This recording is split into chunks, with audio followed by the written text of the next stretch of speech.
who are joining now, and then we can start.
You to unmute. Okay. Okay, you can speak now. IT, would you assist giving Dr. Fode course? Also, Mary, Eleonora, if you can make them calls so that they can have access to the mic and video.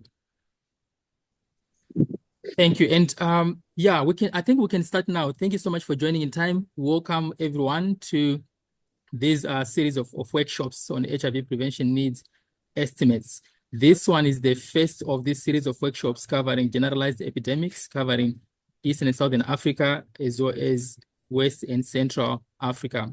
This slide is just to help us have some housekeeping rules. As you see on the left side of this slide, there are two dates indicated there. So for these generalized epidemic workshops, we have today, starting today, 11th of February, and then we will continue tomorrow on the 12th of February.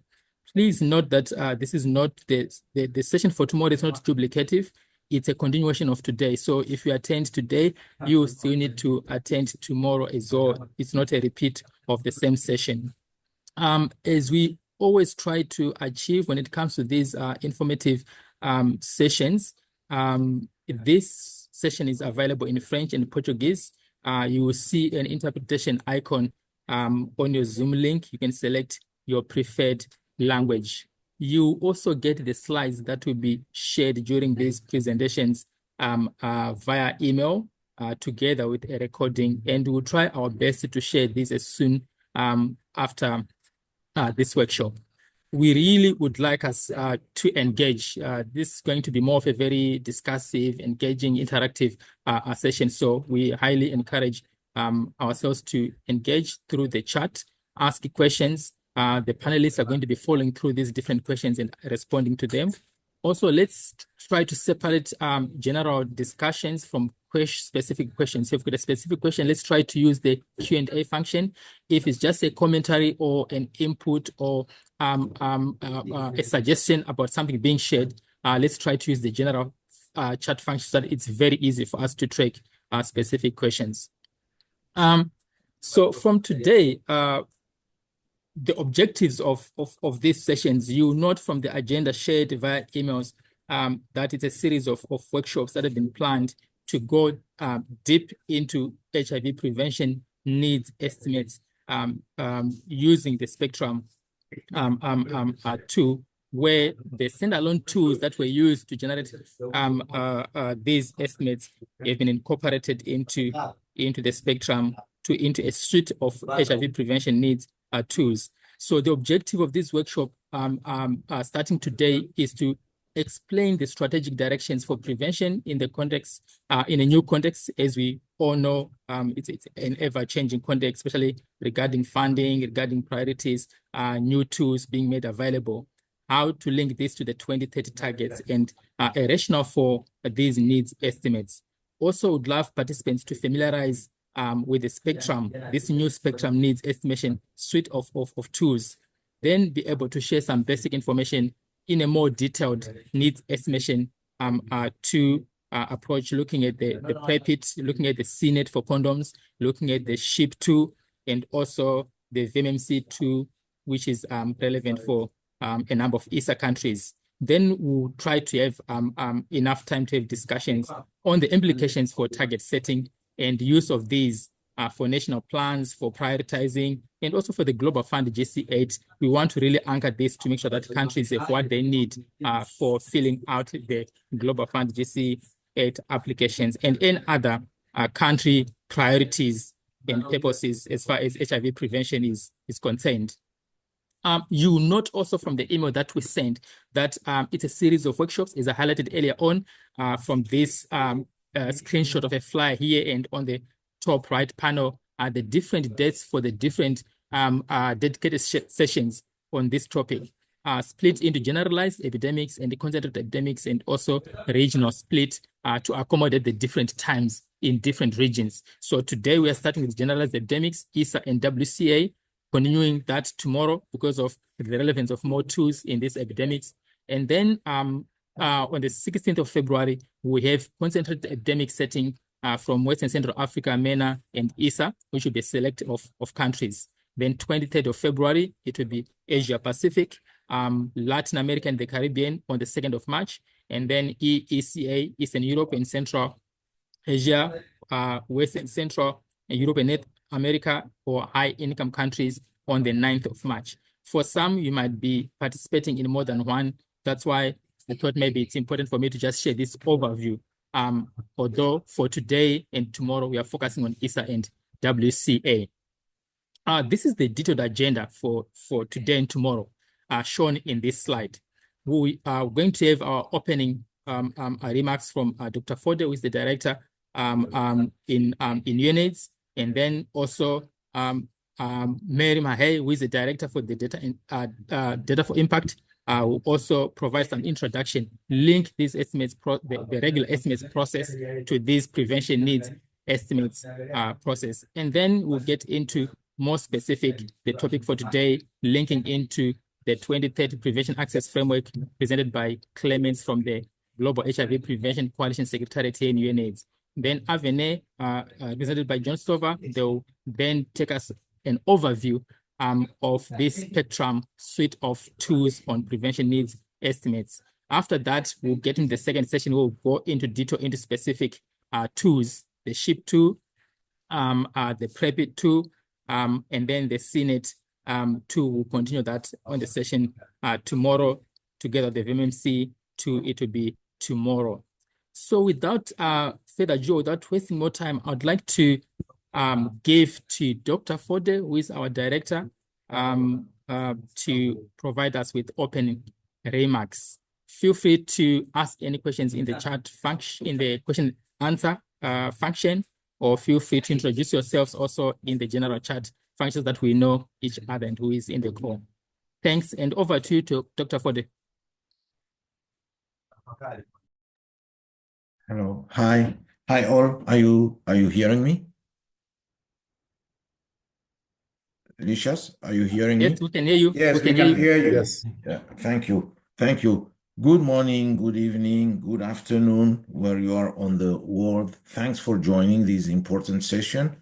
As Licious explained, and I won't be long to repeat everything, but I wanted to first thank you to join, because it's really, really an important step towards one of the key strategic piece of the new global AIDS strategy, which is prevention. As you know, prevention has been very high in the global AIDS strategy, and it's a sort of new way of doing prevention, really going more from people-centered approach and optics, the mixed response possible rather than strategy intervention approach. So intervention strategy approach. So the thing is, one is very important. Second, we all know that we won't end the HIV as a public threat and reach our 2030 goal and beyond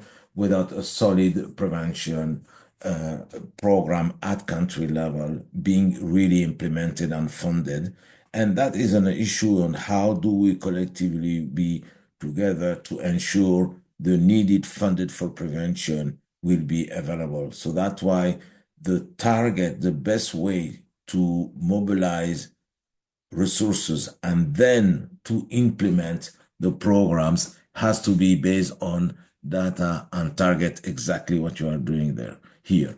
So just to thank you for being there, to tell you that you are central to a real important piece of work for UNAIDS. And when I mean UNAIDS, is not UNAIDS Secretariat alone, is UNAIDS Secretariat and all the co-sponsors that you know. We all are agreed in our work plan that prevention is one of the top 4 priority. So be with us. We will be in support of you the best we can to make those prevention and all your work a reality. That's just to say again, thanks to be there, and I will pass over the mic to either Licious or maybe even Mary directly. Thank you. Thank you, Dr. Ford. And yes, over to you, Mary. Thank you. Thanks, Lysias, and thanks, Fode. It's great to be on this call with all of you. I've just shared a screen. I hope you can see that okay. Fode, not Fode, Lysias, can you just clarify? Can you see my screen? Yes, looks Great. perfect. Yeah. Thanks. And so I'm joining Fode and welcoming you to this presentation today in this workshop. I have 3 slides that I'll run through. It's really just to tie your understanding of what we're talking about today to the Global AIDS strategy and the Global AIDS monitoring framework. And so let me start with just making sure it's clear for colleagues who might not know that in 2025, last year, we released Global AIDS targets for 2030. So things that all countries, as well as subnational areas, can try to achieve in the next 5 years, 4 years at this point, in order to end AIDS as a public health threat by 2030. Prevention within those global AIDS strategy is kind of a foundational element of that. But what's important is to recognize that we know it's very difficult right now to measure what's going on with prevention. And we've had this for a while now. One of the challenges is that when you are, for example, taking PrEP and you stop and start using condoms, we're not capturing that simultaneously. We need a survey or something like that to do that. And so instead, we're looking at individual programs like PrEP, like condoms, like programs for injecting drug use. All of those are looked at individually, and we recognize that as a challenge. But in the target setting process that happened last year, we recognize that was still valuable. And so we're going to push forward with trying to measure that program level understanding of what's going on in the different prevention programs. We want to use, my third point here is that we want to use the estimates process to help do that measurement of prevention. And specifically, we're looking at the denominators. How many people do we need to reach with condoms? How many people do we need to reach with PrEP? Different forms of PrEP. And so what we're trying to do in this effort is to really help you as countries, governments, or community members to understand what those denominators should potentially be. And then use your program data to say, are you making progress towards those targets? My last point on this slide is to say, all of this will be part of global AIDS monitoring process. And there's focal points in each country who submit that data. But we'll use the data that you produce from this process, as well as your programmatic data, to understand progress that your country is making towards those prevention goals. And I just want to show you, I know this slide is quite small, but you'll see this once you log into the Global AIDS Monitoring Framework, where we're asking, this is an example from PrEP, where we asked for different types of PrEP, but down here at the bottom is what we're seeing over here, is the denominators we're looking for. So denominators that come from the spectrum process that help you understand how many people you should be reaching for those prevention efforts. And so more on that to come, but good luck in the process today, and we look forward to engaging with you. Back to you, Lysias. Thanks. So much, Mary. We go to the next presenter, who is Clemens Benedict, Senior Advisor at the GPC Secretariat Head Unit. So over to you, Clemens. Thank you so much. I hope you can see my slides, which I'm also just moving into presentation mode. So I'll be speaking about the 2030 Global HIV Prevention Access Framework, which is still in draft. And right up front, I can say one of the most exciting pieces of this new framework is actually the prevention needs estimation process that we are covering today. So I'll just provide a quick overview of the framework and how it is relevant to the needs estimation process that we are discussing.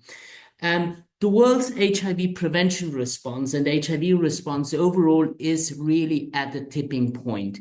We know and we have seen in models that if we do not, sustain prevention, we have a lot to lose, and we will not achieve our 2030 targets to reduce HIV incidence, and actually might even have a trend in the opposite direction. And particularly in sub-Saharan Africa, this group, we have a lot to lose by not continuing prevention. So the global strategy still has a bold vision. Every person at risk of HIV will have access to a prevention option, but we acknowledge that even though we maintain the vision, which we don't want to change just because of context change and funding crisis, we do have a funding crisis, and we need to optimally use available resources, which is another rationale for really precisely estimating the need for HIV prevention. The new framework has a number of strategic shifts. It has a shift from intervention-centered, so specific projects for different products or pillars, as we call them, to a holistic person-centered approach. We're moving from limited options to expanded options now with long-term prevention as a major innovation. We had aspirational long-term targets to reduce HIV incidence. Those are still relevant and provide us an orientation, but we have often waited 5 years for a condom indicator in the DHS or population-based surveys. The needs estimates will give us numeric annual targets by country and even subnational level, moving from project-based prevention to one national prevention program with sustainable cost structure, from provider-initiated more to self-care models, again, needs estimation important to inform that, and from donor dependence, and where we were probably target setting for specific donor projects, to a holistic national set of prevention targets that then can also inform the financing. The person-centered framework acknowledges that, for prevention, we do not just need prevention options available, we need knowledge and understanding of them. So by behavioral dimensions, we need access platforms, the systems to access prevention, and address specific structural barriers. Now, this is a very broad approach, as you can imagine. So in each of those domains, we need to prioritize, not necessarily prioritize, one of those domains against each other, but in each of them, we need quantitative information from needs estimates to prioritize what is most important in terms of prevention options and who needs to be reached with demand generation, or what are the numbers for different access platforms. The new global prevention targets that Mary already mentioned are, of course, part of a broader set of HIV response targets, including the 95 targets that for HIV treatment. Here we look at just the prevention targets and the logic they follow. They start with denominators, so the people in need of prevention, young people and adults in areas with elevated HIV, and key populations. And then, of course, people living with HIV. For some interventions like condoms and needles are also still relevant, and then, of course, the treatment components. Then we have in terms of the output, the coverage of prevention, it follows almost a cascade logic. Coverage target 95% of people in need of prevention reached with actual prevention programs across the four dimensions that I mentioned before and using those denominators. And of those, we, just as in the treatment cascade, we assume that 95% would actually use options. So in total, 90% of people in need of prevention would use effective prevention options, and then that would then lead to the HIV incidence reduction targets. Now, in addition to those percentage targets, and there are specific sub-targets for condoms, with 80% with non-regular partners, or then different sub-targets for other populations. The new way of doing this, through the prevention needs estimates, we could actually globally estimate numerically the need for prevention options. So we have a target of 40 million people living with HIV accessing treatment. And as part of a 40 by 20 approach, we have actually here 320 targets, 20 million people using PrEP option, 20 billion condoms. Here we're talking about sub-Saharan Africa, 6 billion in Africa. And we have 20% of domestic HIV funding going to HIV prevention. And then we have people denominators here as well, because for some of the demand side interventions and for actually pulling, demand generation for different options together, we need the people-centered denominators as well. Globally, 67 million women, girls, boys, and men in settings with more than HIV incidence of more than 0.2%. And 36 million key populations needing access to HIV prevention. And those together would then lead again to those 90% outcome level targets in terms of using prevention options and the incidence reduction targets. So that's sort of the high level advocacy framing, if you like, of the key numbers for prevention. And the beauty of this number framing, we believe, is that it can be translated into country level targets, and countries could also use similar advocacy framing for their budgeting, for mobilizing political support, for monitoring programs even at the country level. And numeric targets can easily be translated into district targets as well, and that's really a key innovation here that we show here. For example, a hypothetical country example in Eastern Southern Africa, we could have these numbers produced, and actually through the process we're discussing today, these numbers can already be established. Now, apart from these broader advocacy targets, high-level targets, there can of course be then breakdowns of targets for the different prevention options and needs estimates for PrEP, condoms, other prevention options for the different populations, including, areas with elevated HIV and key populations. And here you just have an example how such a high-level target, table in a national strategy could look like. Now, if we go further down, if we can see the next slide, we can also use this information for informing access platforms for prevention. So once we have the needs estimates for the different prevention options for the different populations, we can match those needs estimates to different access points and also quantify those, how much of our PrEP need or condom need would be met through health facilities or other sectors.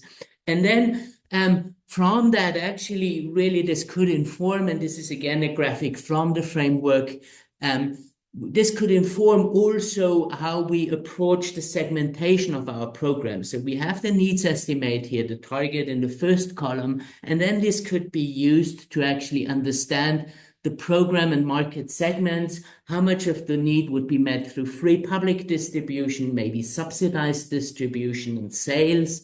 And what is the funding source for that between government and donors? And of course, based on these percentages, then amounts could follow. And I know we have done this before, maybe for condoms in the total market approach, or we have done it for maybe one donor and few programs for a global fund proposal where we analyzed different funding streams. But the idea here is country-led needs estimation, like this, what you see on the screen, would guide the process and the decision making based on a holistic prevention needs estimates. This would then be actually translated also into a prioritization discussion, and the framework suggests 5 P's of prioritization: the right people, the right places, packages, best platforms, and prices, again, which can be informed through the needs estimates. And the takeaway here, it's really a new era of prevention. And this is a core piece that we are discussing today, will enable more granular systematic analysis of needs across populations and prevention options, and really in a country-led way, annual tracking of progress at all levels, prioritization and alignment really with a holistic country prevention framework. So we can really make this the year of a new prevention push despite all the challenges. And the resource needs actually through this approach are lower than they used to be in the past. So despite the extremely challenging environment that we acknowledge, there are some opportunities to actually efficiently and effectively promote prevention into a new era. So thanks. Thank you so much, Clemens. And colleagues, just to remind you, we have interpretations available for this workshop in French and Portuguese. If you look on your Zoom screen, if you can't see the interpretation icon, just click more. You'll be able to see more functions there, and then you can select the interpretation function, choose your language of preference. Also, there's a separate Q&A function. If already you have some questions to ask, feel free to post them in the Q&A function. And for any other general comments, let's end our introductions. Let's make use of the general chat function. Now we've had a more strategic thinking around these workshops from Dr. Forde and an introduction from Mary linking this to the general estimate processes, and then from Clemens linking to the framework, the prevention framework. Now we want to go specific to the suite of tools in Spectrum to do these prevention needs estimates. And we're going to hear from John Stover from Avene. So over to you, John. Or Rob. Is it Rob? Yes, over to you, Rob. Thanks, Lysias. Yes, John is traveling today. I'll be presenting on the Spectrum tool. And it's great to see everybody here today. So let me get my screen sharing started. So for those of you who were on the HIV estimates webinar a couple of weeks ago, you'll have gotten a brief introduction to the prevention needs tool that we now have in the Spectrum software. And this is a tool that lets you see the numeric targets that Clemens was just talking about. So the purpose of this tool in Spectrum is to help your country teams to estimate the service delivery and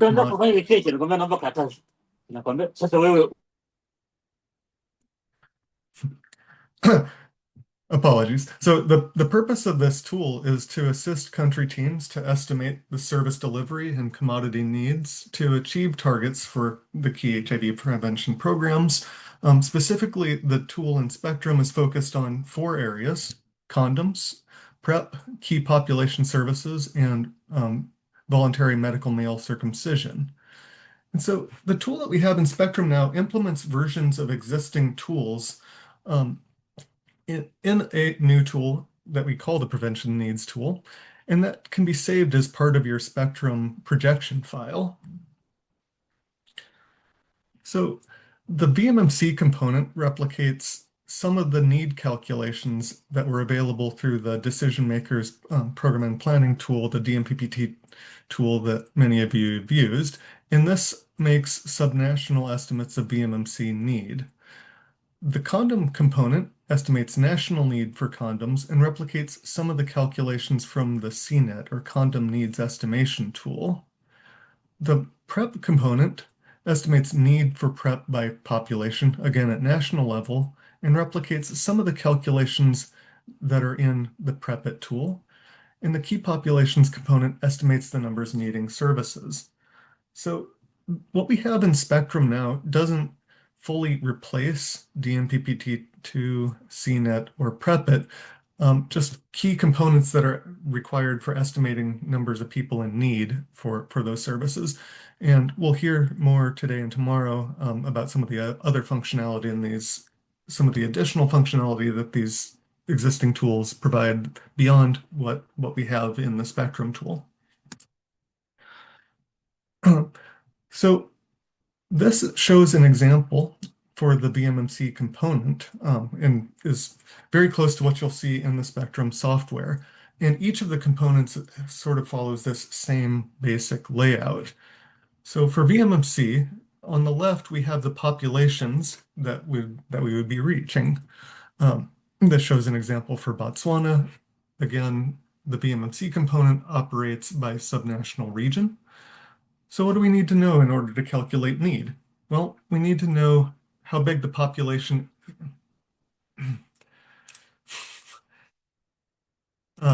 apologies.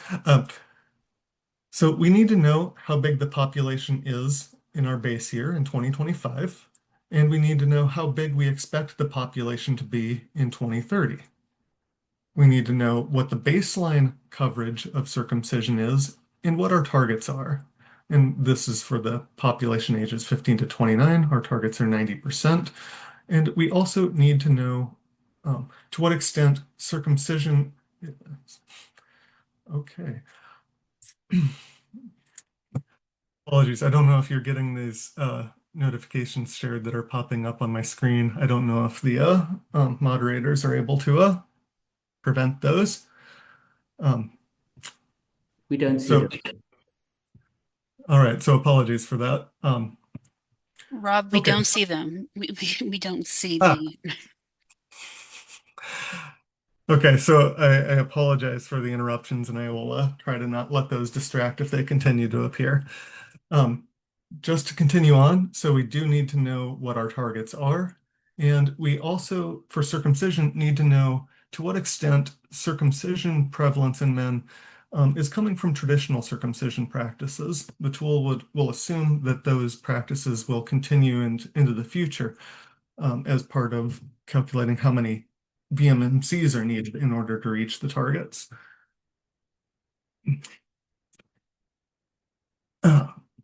So those are the inputs that we need to specify in order to establish need for VMMC. From there, the tool will calculate on a year-by-year basis how many men have been circumcised in the 15 to 29 age group and how many VMMCs are needed to reach those targets. Now, all of these items in red are pre-populated from databases within Spectrum, and I'll talk a bit later about how those were derived. The targets for coverage levels, those are coming from the global targets that Clemens was just describing. Now, all of these inputs can be edited. All of these inputs can be edited if you have more up-to-date data than what we have in the databases in Spectrum. So I'm going to get rid of this pointer because I do keep getting notifications I need to clear, and I figure that's more distracting than helpful at this point. Okay, so that was the VMMC. The tool for specifying condom needs is quite similar. Our populations are a bit different. Now, instead of being based on regions, they're based on particular behavioral categories, but the ideas are quite similar. We need to specify our base year population and the expected size of the population at 2030, baseline levels of condom use, and the targets for each of our populations. And we also need some additional parameters that describe how many sex acts require protection in each of those populations, and to what extent do we think wastage is going to affect the number of condoms that are needed. And from there, it's a straightforward calculation to determine just how many condoms are needed. Well, how many condoms would be used in 2025 and how many would be needed for each year through 2030. Again, the key populations editor follows this same structure. We have here are 4 traditional key populations: female sex workers, men who have sex with men, people who inject drugs, and the transgender population, their population sizes and coverages. And here we do note the source where our pre-populated coverage levels came from. This is, I think, especially important for the key population data, just because we often have to lean on regional averages rather than country-specific data for these coverages. And so it may be the case that the coverage in your country is quite different from this regional average. If you do have those information, then you'd want to modify that baseline coverage accordingly. And finally, I'll talk about the PrEP component. This is a bit more involved in some ways, and we'll speak about this more later. But again, this shows us the population groups that we're setting targets for, our populations, our PrEP coverage levels and targets. And then this expresses the need for PrEP in terms of the number of person years of PrEP to deliver, rather than the specific number of people reached. And that's because in practice, PrEP clients rarely use PrEP for an entire year. So we're trying to capture with these targets, or with the need estimates, the amount of risk over the course of a year that needs to be covered, and not necessarily the number of people, in order to capture the fact that things like oral PrEP use is often on the order of half a year per person initiated. Now, one feature of the PrEP tab is that it does include a breakdown of PrEP need across different PrEP modalities. So it represents need for oral PrEP. It can estimate need for the dapivirine vaginal ring, for CAB-LA, for lenacapavir, as well as the overall. And so while I don't have a slide on it, you are able to edit the PrEP method mix in order to capture how these different methods may become available as, say, len volumes reach the levels that we're hoping for going forward.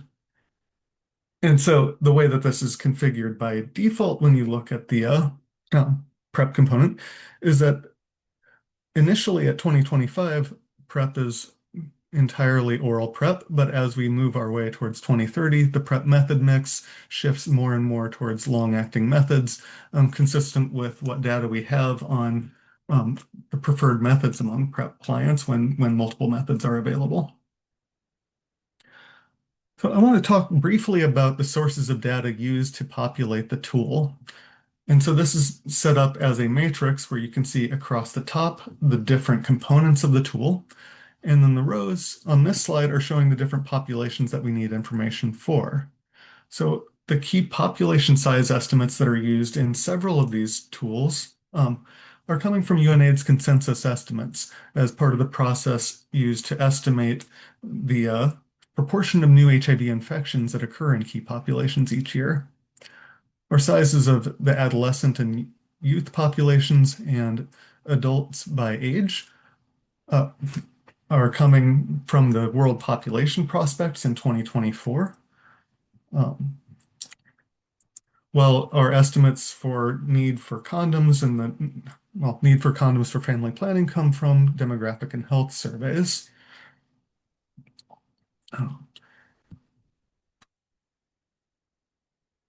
Populations for men are coming from the Naomi model used to make subnational estimates, and other of our population sizes are coming from GAM reporting. The sources of current coverage for condom use, we do lean heavily on household surveys for data on the frequency of condom use at last sex. Services for key populations come from country-level reporting into the key population atlas where those data are available. Otherwise, like I said earlier, we lean heavily on regional averages. Current levels of PrEP use are coming from GAM reporting. And levels of condom use and circumcision coverage, we look to survey-based estimates or model-based estimates informed by those surveys. And all of the 2030 global targets are set by default in the tool. And this is just a really brief summary. And I'd encourage you to look more carefully at the presentations by Clemens and materials that are being released for a full description of the targets and their rationale. Now, for those of you who have Spectrum installed, you can access the Prevention Needs tool now in the software. That is available through the Tools menu by clicking the More Tools button. You would see the Prevention Needs tool listed under the AIM, the AIDS Impact module set of tools. Now, just a technical note on using the tool, this is only available in the software. Well, you can only access this in the software if you have a Spectrum file open, and it will automatically load up prevention needs for your country, whichever country's file you have loaded. And this is a look at the tool as it exists in the software now. So when you click on that button, you'll be taken to a window that has 4 tabs, one for each of the components that I've talked about. And that takes me to the end of just walking through the software. So I'll turn this back over to the chair. Thanks. Thank you so much, Rob, for that overview. For those who have been participating in the different regular estimates workshops, I'm sure so far what has been covered, most of it has been covered in those workshops as introduction and overview of these or this suite of tools. Now, what we want to do for the remainder of today and also continuing tomorrow for these 2 regions is to go specifically into specific tools relevant for epidemics in these regions.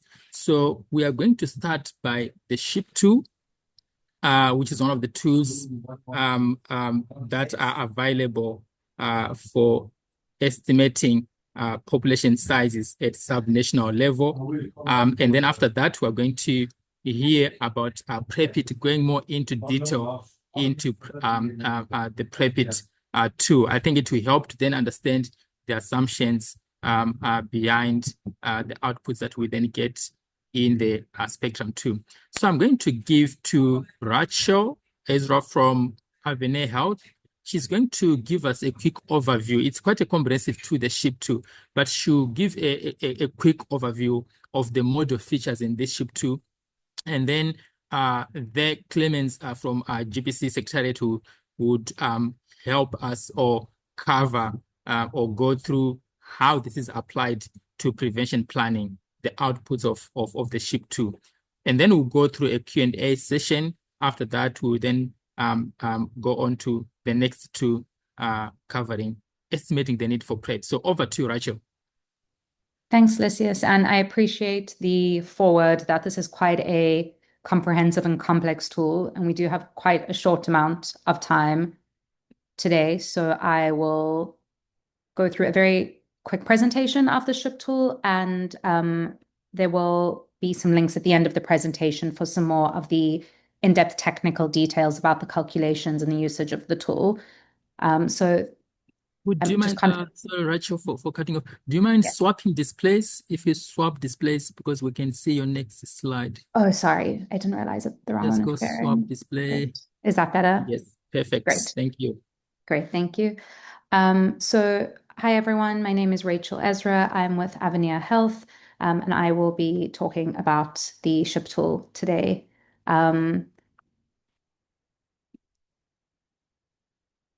Sorry, just getting some notifications here. So the objective of the SHIP tool is quite simple. The objective of this tool was to estimate the denominator, so the number of men and women at a higher risk of acquiring HIV who need intensified HIV prevention programs. So a lot of the models that we use talk about the HIV positive population. The objective of the SHIP tool was to identify the HIV negative population who would be most in need for prevention planning, but specifically the segment of the HIV population that was at the highest risk. And the methods that we developed to do this were to triangulate modeled estimates of the subnational distribution of HIV infections, as well as model estimates of sexual risk behavior So we could try and segment the HIV negative population by sexual risk behavior to get those high risk components. There are four main inputs that go into the SHIP tool calculations. These are the Naomi model, a model for KP-PSEs, a model for sexual risk behavior, and the goals models. So starting off with the Naomi model, this is a model that outputs estimates at the district or the relevant subnational area that a country is using for programming. Sorry, I'm getting a lot of requests to remotely control my computer. Just want to flag that to the UNAIDS staff. They're coming through quite a bit, so I just maybe can check on some of the security of the, coming through on the presentation. So just to carry on, sorry, one moment.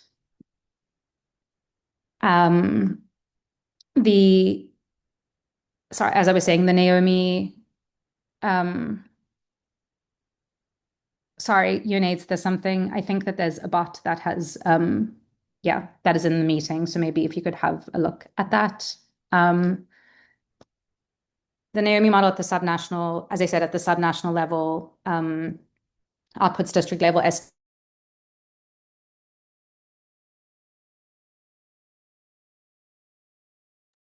Yes, Sarah, but that's if IT, do you mind if you could look into that? Looks like it's on interrupting the presenters, if you don't mind.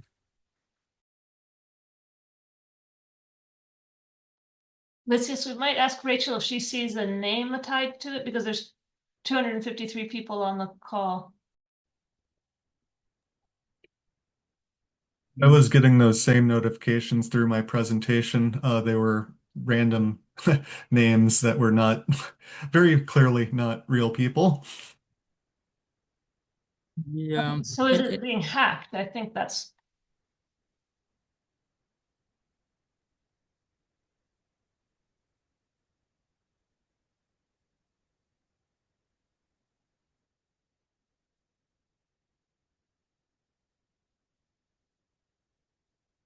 Hi all, I'm back. Can you hear me? Yes, we can hear you, Rachel. Thanks. So I think I was explaining the sexual risk behavior model. This generates outputs at the district level, and this outputs estimates for sexual risk behavior by age and sex. And then finally, we have the goals model, which is a national model that outputs national estimates for KP-PSE, HIV prevalence, and HIV incidence.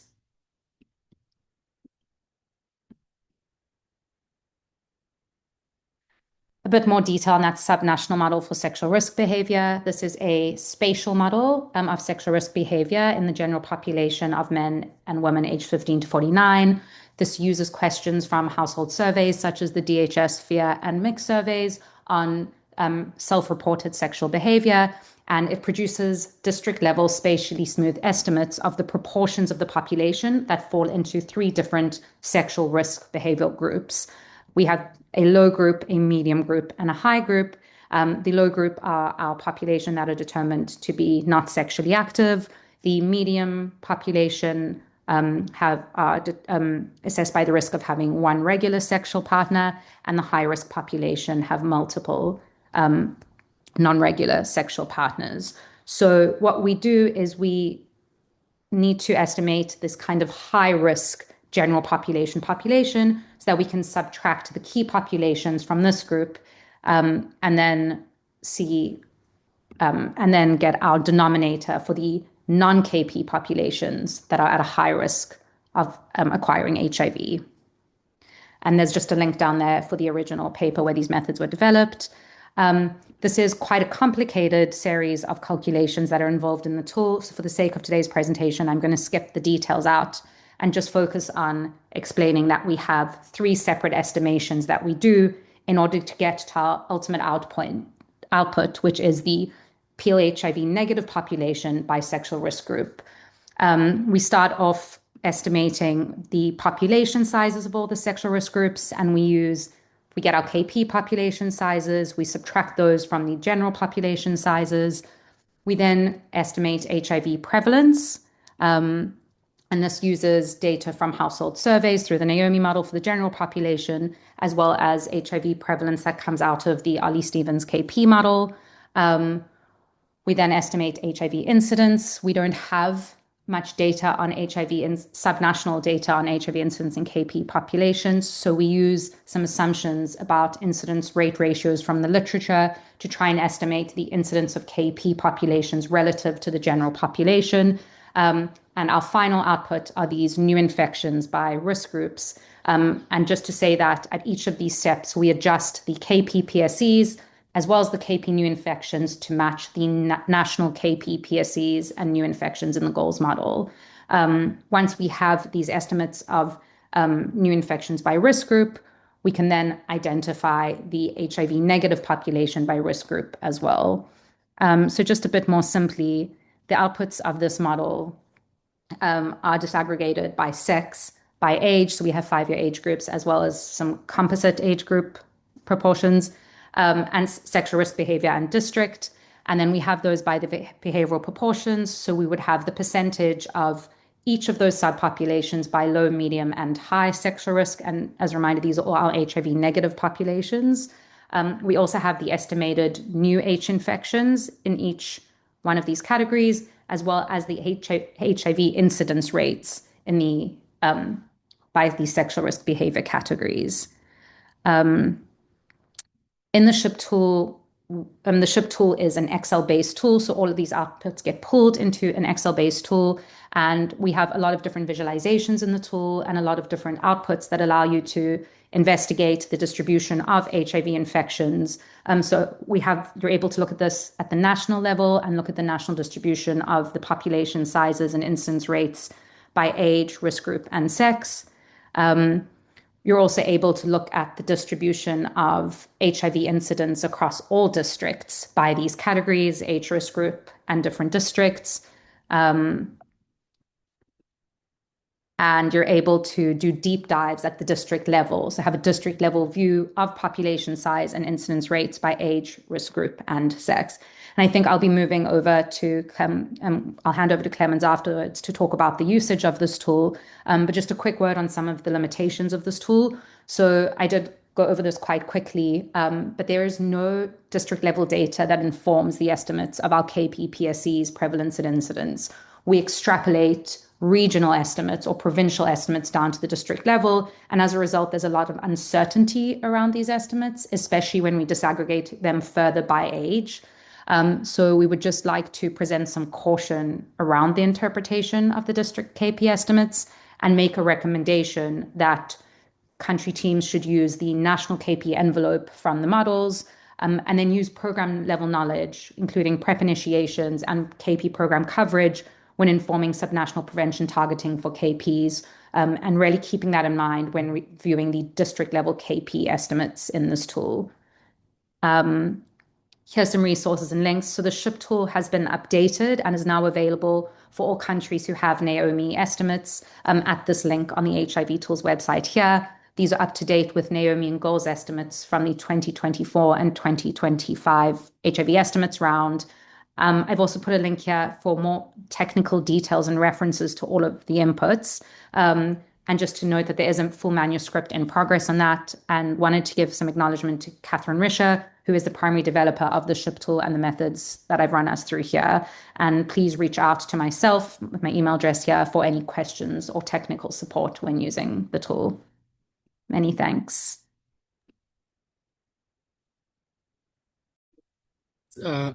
Thanks so much, Rachel, for that coverage. And yes, over to you, Clemens, to take us through how this could be applied in HIV prevention planning. Yeah. Thank you so much, Lysias.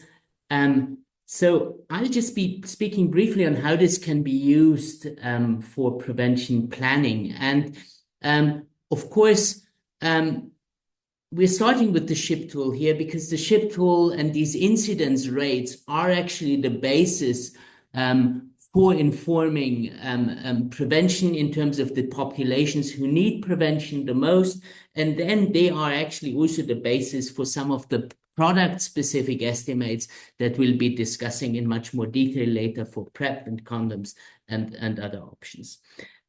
So the logic for applying these incidence rates at subnational level for those different subpopulations by behavior and location and sex that Rachel just showed is that they would inform basically the intensity of prevention. So we have different categories defined that Rachel already showed: low HIV incidence, less than 0.2%, moderate, high, and then very high HIV incidence, more than 2%, which we only find in very small subpopulations like key populations in very few locations, primarily in Southern Africa. Right? And the idea is that for prevention, we would have some basic services that are available for everyone, like, for example, have access to testing and condoms, or actually have access to treatment for people living with HIV, which wouldn't be related to the incidence. Just anyone testing positive should have that access. And then we would further expand that into intensifying demand generation, for example, with moderate HIV incidence, and then introducing PrEP with high HIV incidence, and then apply the highest PrEP targets for the very high incidence. And these shouldn't be exclusion criteria. We should actually say, well, within a population or a location, there might be some people with higher HIV incidence, maybe in a setting with moderate HIV incidence. We're not saying if somebody actively demands PrEP, they shouldn't be getting it. That's not at all the intention. But in terms of promoting it really at scale and most proactively, we would use those HIV incidence thresholds as a broad guide for prioritization. So we would add more and more things the higher the HIV incidence, and would add that to the package. This has also, for example, been applied in the AGYW decision-making aid that some of you might know. Now, the same logic is applied to the PrEP targets that we'll see later. So one would use those incidence rates, for example, from SHIP, and then apply higher PrEP targets, a maximum target of 80% in the few locations and subpopulations with 80% with 2% HIV incidence. And then, for example, at the 20% target would apply in a setting with 0.5% HIV incidence. So it's basically a sliding scale for the PrEP targets. With higher PrEP targets, the higher the HIV incidence is. And we look at the PrEP needs estimation along those lines later in more detail. A key tool here is really the analysis of HIV incidence patterns. So this visual that in a similar way Rachel had shown before is the key tool to understand how is HIV incidence actually distributed by geography, by women and men. So you see females on the left, males at the right. So here higher HIV incidence among females in this setting, and then the highest HIV incidence rate here, if we look at the behavioral category among women selling sex, the female key populations in this context. And that could then inform, together with actual numbers of new infections, where we need to focus prevention. So prevention planning always needs to consider, where is the highest risk as we see it here, the highest HIV incidence, where we need to provide the most intensive services for relatively few people, but where do we have large numbers of new infections, where we need to still provide basic services like condoms and demand generation for them at scale. And we see there's some overlaps, but also some differences here in terms of where we find new HIV infections. Of course, highest incidence rates among female key populations, large numbers of new infections, for example, in this context here, among women with non-regular and regular partners in specific specific geographical locations and specific age groups, broadly 15 to 34 is a key focus here. And then from that, one can actually define prevention denominators, because the SHIP tool gives you also outputs like this one that tell us then, well, in young people and adults, here disaggregated into male and female, male in green and female in blue.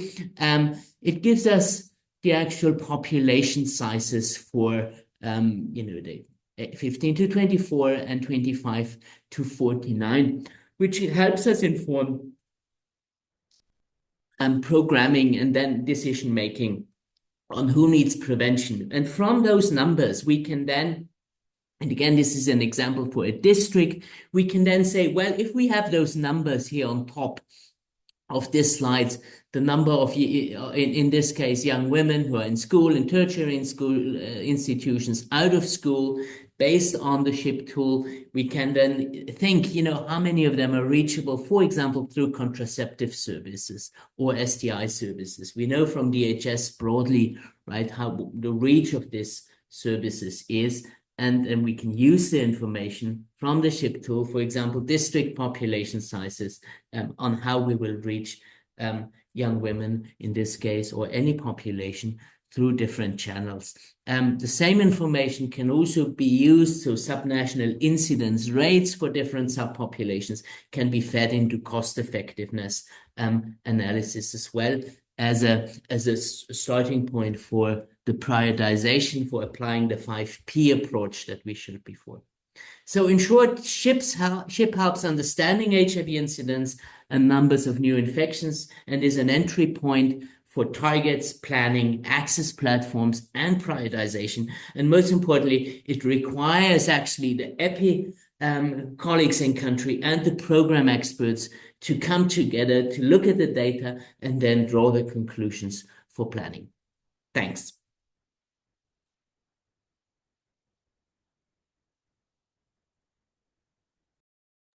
Thank you so much, Clemens. So the next part for today will be to cover another two. We're going to look at estimating PrEP need. And for that, we'll have a presentation from Nicole from Avene, who will cover PrEP. Then we'll go through some kind of a group exercise where we have the actual walkthrough of how the PrEP need is done in Spectrum and how to interpret the outputs. But before we get to the PrEP section, I see we've got a short Q&A session to at least respond and hear if you've got any questions for what has been presented so far, the SHIP or the earlier presentations at the introduction. So we are going to open it up for a short Q&A. If you want to rather speak, you have not posted your question on the Q&A chat, feel free to raise your hand and then we can unmute you. This meeting is set up as a meeting and not as a webinar, so we'll need to unmute you for you to speak. For now, while it's waiting to see raised hands, we are going to be going through some questions that have been posted already in the chat box. So I see a question. So for the presenters or the panelists, if you feel free to come in if the question is relevant to you.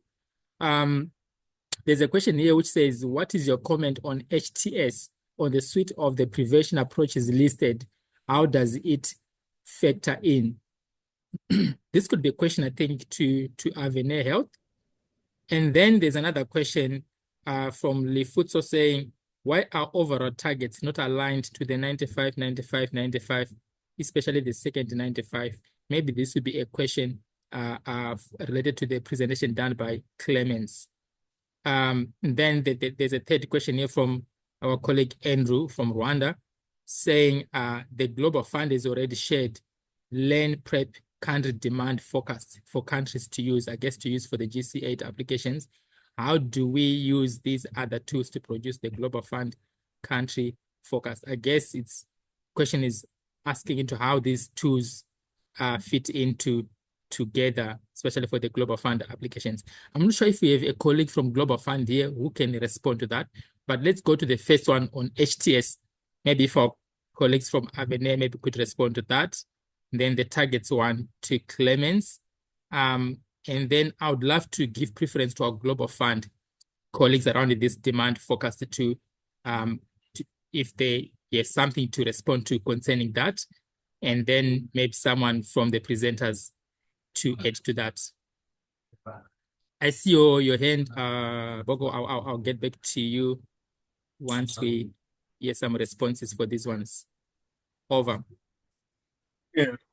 So on the question about HTS, do recognize that it's very important in reaching the targets, and it is something that, I mean, it's most certainly not something that the tools that we're talking about today do cover. And so I can't really speak to that from the perspective of the spectrum tool that we're talking about today, but I do wonder if folks from GPC or UNAIDS want to come in on with any more about HIV testing and its role in the targets.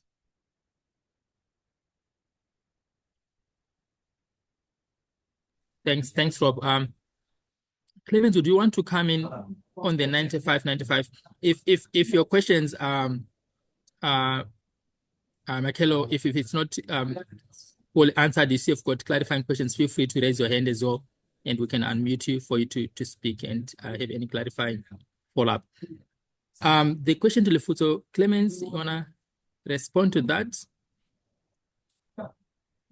Thank you so much. Yes, I mean, maybe one addition on the HTS. I mean, it can of course also in future be considered on whether testing needs estimation should follow a similar logic, and of course, we should guide it by where do we have high prevalence of undiagnosed HIV, but also HIV incidence is an indication, especially in settings with already high treatment coverage. Where HIV incidence is high, we should also, of course, continue testing. So I think some of the SHIP tool information can actually also be helpful in that. In terms of the 95 targets, I was going through very quickly. So the idea is like in treatment, right? We have 95% target for knowledge of status for diagnosis. We have a 95% target for treatment coverage among those diagnosed. And that means that, 95% times 95%, we have 95% of the people diagnosed on treatment, not of all people living with HIV. And that's why then the second 90 in a way is 90% of all people living with HIV on treatment. And it's exactly the same logic for HIV prevention. So 95% reached, and of those 95% use one of the effective options, and that then makes 90% use. So that's why it's 90% and not 95%. But we could also have expressed it as a 95. But yeah, so it's a cascade logic in short. Thanks so much, Clemens. And there's a question here relating to Global Fund, land country demand focus. I'm not sure our Global Fund colleagues, if they managed to join, it would be great if we can hear from you about that country demand focus for country, so that we see how it's fitting in with the PrEP need tools being shared during this workshop. That could help to respond to this question.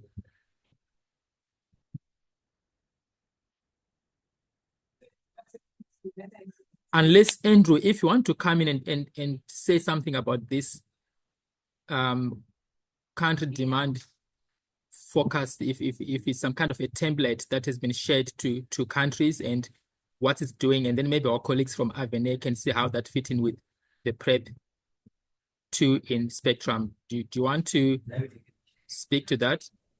And then we come to Bogo. I see your hand is raised up. I'll come back to you now after this question.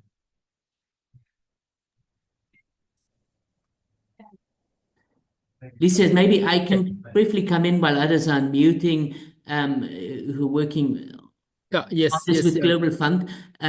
So Global Fund is actually using also, and we've been discussing, the SHIP tool and the same information to understand where HIV incidence is highest and prioritize that. So I think there's alignment of tools and processes, but of course it's then ultimately a country decision on what is the overall prevention needs estimate in the country, what is the PrEP need, what proportion of that might be covered through long-acting based on availability and what the Global Fund is prepared to support. So I guess there should be a country PrEP target that is overarching, and then any Global Fund contribution should feed into that. Yes, Happy well, to understand. thank you, Clement. Clemens, and thank you, Lysias. Actually, the Global Fund has released that Excel tool. It's called it's called the Global Fund Land Prep Country Demand Forecast. And for me, I was wondering how these tools speak to each other so that countries are guided on which ones to use, especially countries where the Global Fund is going to support procurement of PrEP, including Rwanda. We are encouraged to use that tool, and I'll be happy to share that tool with you. For me, I wanted to know how these tools speak to each other and complement each other so that we get to use one tool or the other. So how does this one, the SHIP, speaks to the one that has been provided by the Global Fund? Over to you. Thank you. Thanks so much, John. Andrew. So maybe after the next session, we can come back to this aspect and maybe tie this to the presentations that are coming in the next session around PrEP need. Then it could maybe respond to your question here. I want to go to Kane Gombe. Kane Gombe, I see your hand is raised. Over to you. I'm going to ask you to unmute, yeah. Thank you, Lysias and the panel. Just pointing it out as a curiosity, because I've seen that there's much interest on lenacapavir so far, and I want to find out if there's has been a consideration to have all the PrEP choices in our programming, rather than where we are saying that we are going to have oral PrEP and then long-acting PrEP as in lenacapavir, where it's like we are going to see phasing out of the Kebele. So I'm just wondering, why can't we just, I don't know if there's that consideration, where we can have all the PrEP options so that people can now have choice, variety of choice to make while we are programming. Thank you.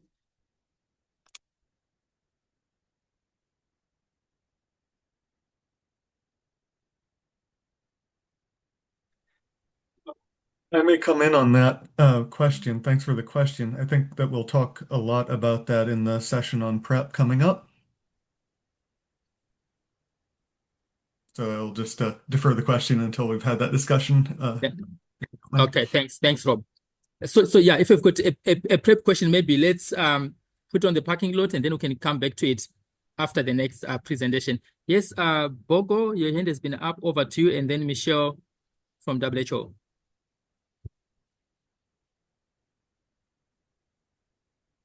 I've asked to unmute, so you can unmute yourself.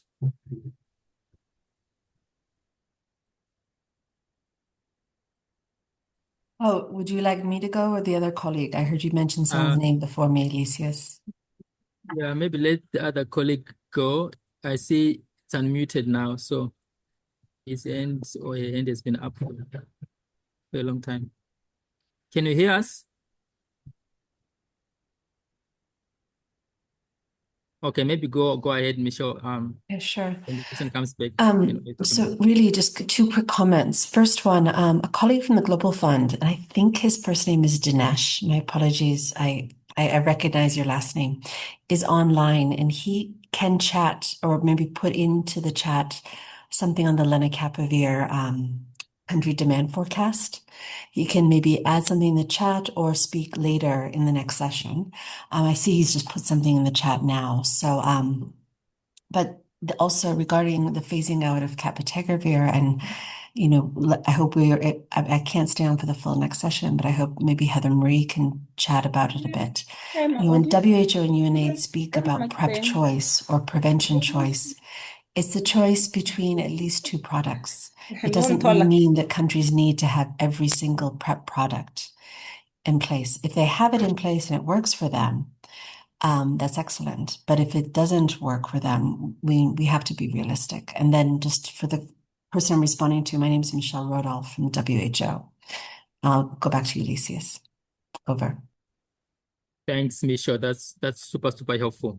Do you still have another hand up? If you can help identify. In the Q&A session, I see the questions have been answered there. I see Mary Mahe has responded to the questions related to the targets as well in the chat. I don't see any new hands, which means we can go to the next section on estimating PrEP need. After this section, then we can come back to those PrEP related questions, and also your question, Andrew, around Len. I guess things can be clarified after that presentation. So over to our next presenter on PrEP, Nicole, over to you from Avenue Health. And then after you, we will hear a country example of using PrEP2. When we go to the exercise, we'd like to kind of familiarize ourselves with how the PrEP need is done in the spectrum 2. Here, we are going to be seeing how PrEP does in terms of the assumptions, which is basically the same assumptions that feed into how the PrEP need is estimated in the spectrum 2. Of course, from PrEP, there will be more outputs or more functions, as highlighted by Rob at the beginning. That in spectrum, it's certain functions, but in the individual standalone 2, we have got more things that you get from the individual 2. So over to you, Nicole. Great. Thank you, Lysias. So I'm going to give a brief overview of PrEP-IT. The tool is rather complex, but we'll just do a brief overview. So PrEP-IT stands for the PrEP implementation. Sorry, is somebody else trying to navigate? Why is this not working? Oh. But sorry, I'm having some computer malfunctions. Nicole, someone requested remote control of your computer. Is that I would exit quickly. It's not Lysias. It's someone who says they are Lysias. so exit? Sorry, yeah, somebody's in the tool here. That's weird. Okay. I think leave the Zoom meeting. Okay, I'll do that. Thank you.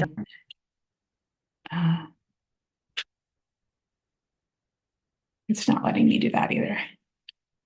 Sorry, I don't have like control over my stop remote control. Hi, we will kick you out of the meeting. All right, sorry. I've stopped remote control, but I don't know if that was weird. But I can leave now. IT, if you can, our IT colleague who is supporting us on this meeting, if you can help.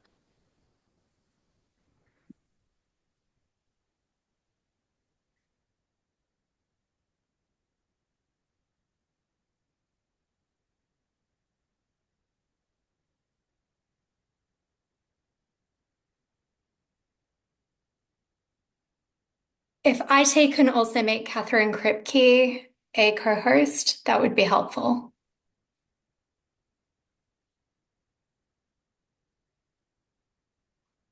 Yes. IT, would you mind making Catherine a co-host? She is now. Okay.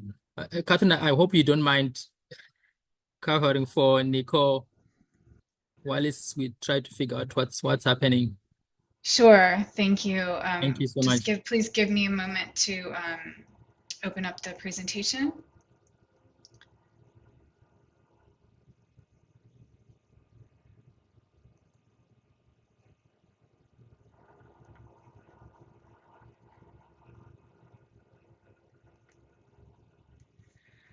All right, thank you. I'm not going to look at the chat, so if there's anything that needs my attention during the presentation, please let me know.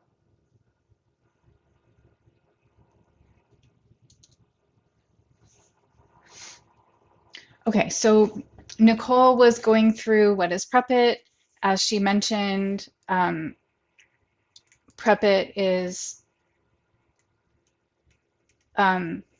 yeah, I'm getting these pop-ups and I can't even see the slides. Sorry. PREPIT stands for PrEP Implementation Planning, Monitoring, and Evaluation Tool, and it was developed and funded by PEPFAR USAID through a number of different projects. It can be accessed at the URL on the screen. It contains 4 interrelated modules, including target setting, cost forecasting, estimating impact, and commodity forecasting. Most of these are really focused around the target setting. So we're looking at estimating the cost of your targets, the impact of your targets, and the commodities based on your targets. So this is just a screenshot of what the landing page of the tool looks like.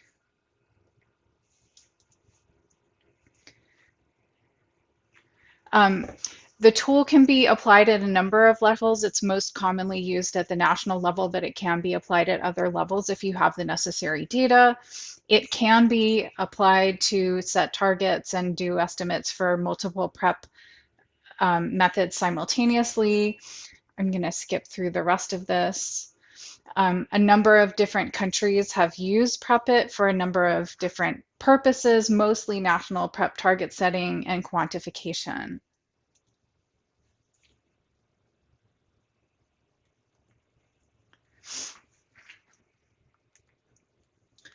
So this relates to the earlier presentations by Rachel Esra about the population size estimate. So if you're looking at a national level, within PREPIT, it conceptualizes the PrEP need starting with the total population size of the specific population that you're talking about, for example, female sex workers. And then it enables you to indicate what percentage of your PrEP population is in prioritized areas, what percentage is HIV negative, and ultimately that calculates for you the percent that is in need of PrEP. I'm going to mention that we are in the process of creating a version of PREPIT that incorporates all of the SHIP data. So it will do these calculations for you automatically based on the population size and incidence estimates within SHIP.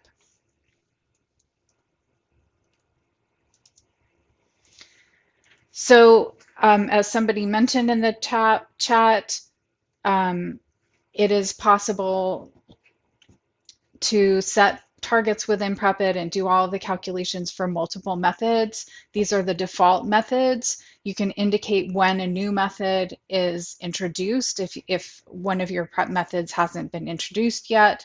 And you can also create custom methods. So if, for example, you want to split out 2 different types of oral PrEP, or you want to set targets or do calculations around a new form of PrEP that's under development, you can add that as long as you have the necessary information about it.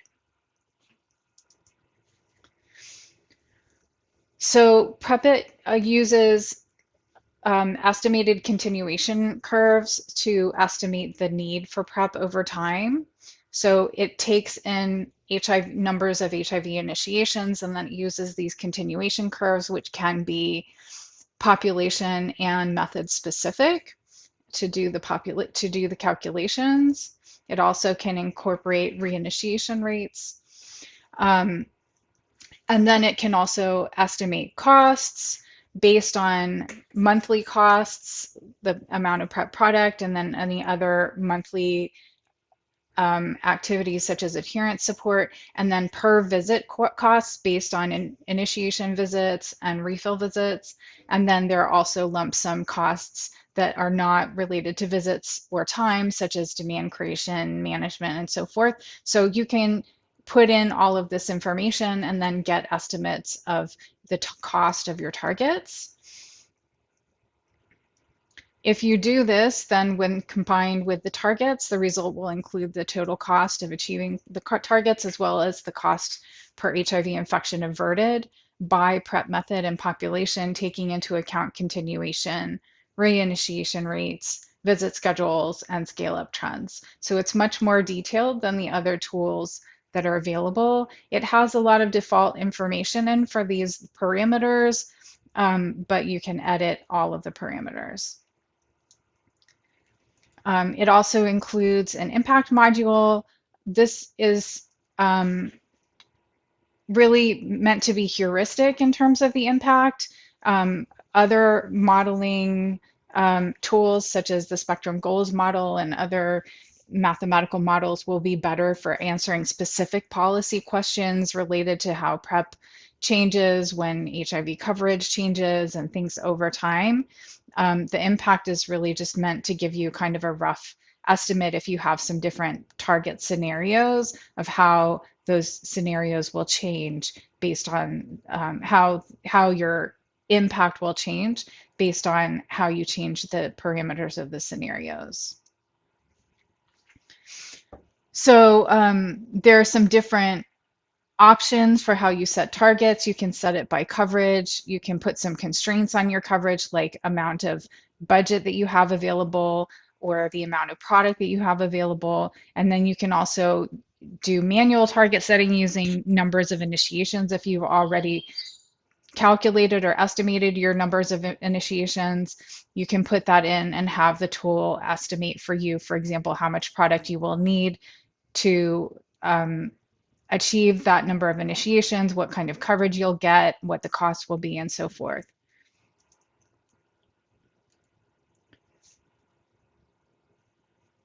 So for each of the PrEP methods, the tool will output PrEP new or initiations, PrEP CT as it used to be defined by PEPFAR, the total number of PrEP recipients over a period of time that you select, and the number of people currently actively on PrEP in the final month of the target setting period, given all of your different parameters like continuation and reinitiation.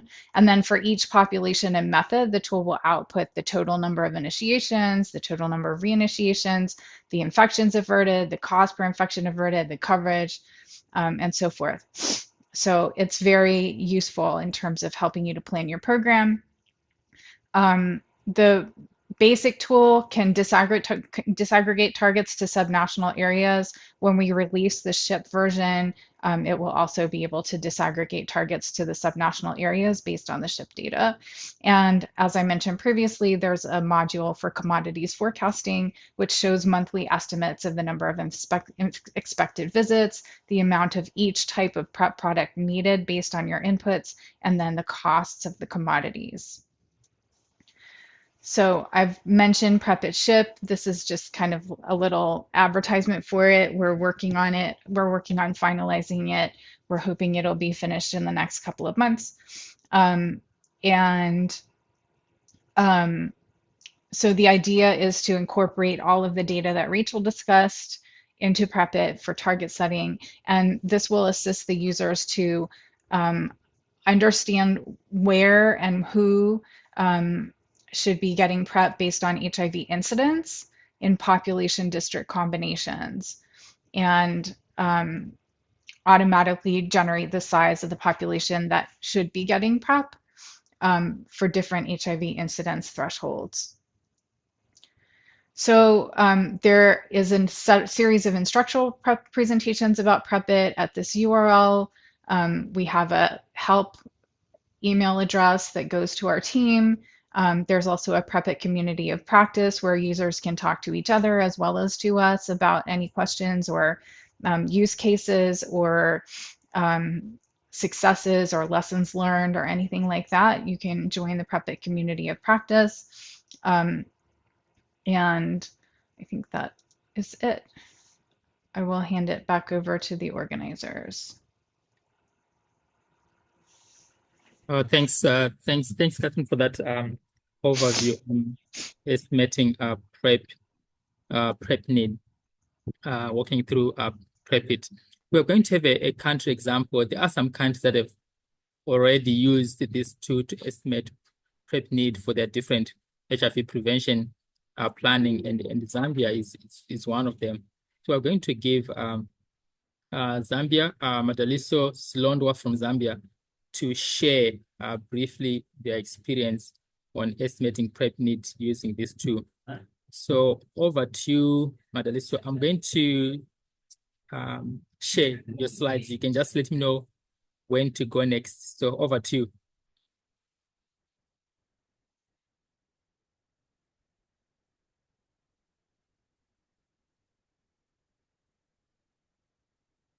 Yeah.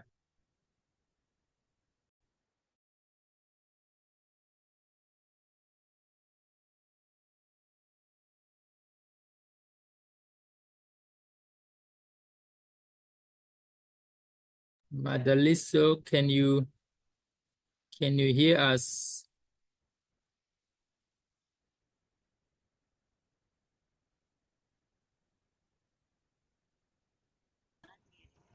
Has he been made presenter? He may not be able to unmute.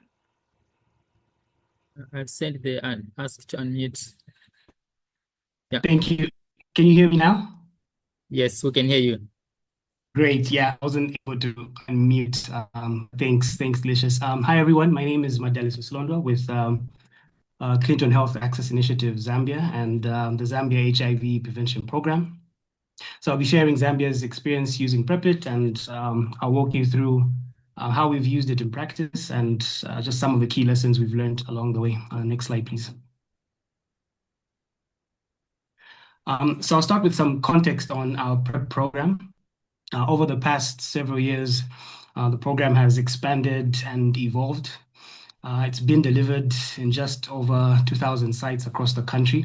As you can see from the graph, even with the funding cuts last year, we still have very ambitious PrEP targets for 2026 and beyond.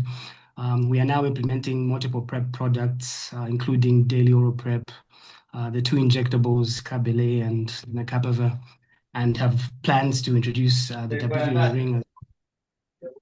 Each of these products comes with its own, cost structure, supply chain requirements.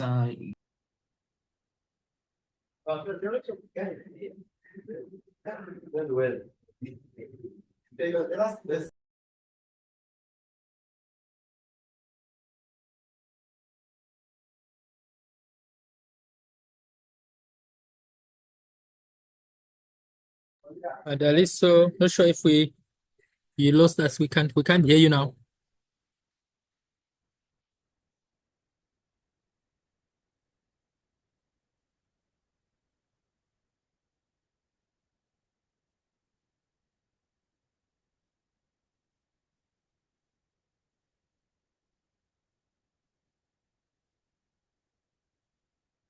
Great, I'm back. Just confirming, are you able to hear me? Yes, we can hear you, yeah. Okay, great. As I was saying, all these, I think all these products comes, with its own cost structure, supply chain requirements, different dosing schedules, and even priority populations that they're targeting. So managing all of this, I think, with spreadsheets was becoming, as you can imagine, very complex. So as a country, we've used the PrepIt, which has allowed us to, bring these complexities just into, a single unified platform. So on this slide, commodity forecasting has been our primary use case for PrepIt. It's been fully integrated into Zambia's national ARV forecasting and quantification process. What you see on the right is just a screenshot from a PrepIt commodities forecasting module, as I think Catherine shared earlier, where we can see the month-by-month breakdown of initiation visits, reinitiation visits, continuation visits, and even the total number of packs that are required for that specific target year. The outputs from PrepIt are then used directly to, plan commodity procurement and assess rollout readiness for new products. Next slide.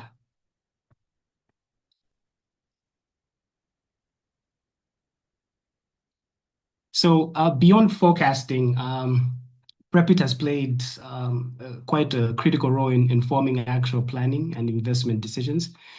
I'll highlight just two examples of that in Zambia. First, and I think this has been mentioned in the Q&A session, with the Global Fund, Zambia was one of the countries selected for early access to Lenacapavir. And our PREPIT forecasts were used to plan for about 22,000 individuals. This included the forecasting, both their initiation packs and their continuation packs. And as we've seen, they're packaged differently and have different cost implications. So it was important that we had more credibility and precision with our continuation forecast. Second is on a new project called Scale It, which has focused on 10 districts in Zambia. So this is being led by the University Teaching Hospital and being funded by Unit Aid. So PREPIT was used really just to model the potential impact. I think as Catherine mentioned, we used some of those impact scenarios and cost effectiveness, really just to showcase the cost effectiveness of, I guess, community-based delivery models. These projections really just helped us build the evidence base that ultimately secured funding to carry this out in Zambia. So PREPIT outputs, were not just planning exercises. They were directly used to justify investment cases and inform our commodity procurement and even support our funding proposals. Next slide. So finally, just a few lessons to share from our experience with the tool. First is really just to plan for new products early. I think we started modeling Lenacapavir in PREPIT before it was even registered in Zambia. So when the product arrived, our targets and commodity forecasts and even our cost projections were already in place. So we didn't really have to scramble. We were ready. Second, it's always a good idea not to treat your targets as a once-off, as what's been mentioned in the meeting. I think don't set and forget. PREPIT projections need to evolve with the program. As a country, we are now learning to update them as rollout data comes in, as product availability shifts, and even as pricing evolves for these commodities. For example, we will be having generic Lenacapavir at around $40 per year by 2027, which will change cost effectiveness calculations. So, our models need to reflect that. And then third, lastly, just to encourage, having multiple scenarios. As a country, I think we now maintain one national level PREPIT iteration that captures the total need, while also generating tailored outputs for specific, donors and projects. This gives us, multiple decision-ready outputs that can be used for procurement, accountability, and reporting. Thank you, everyone, and back to you, Lucius.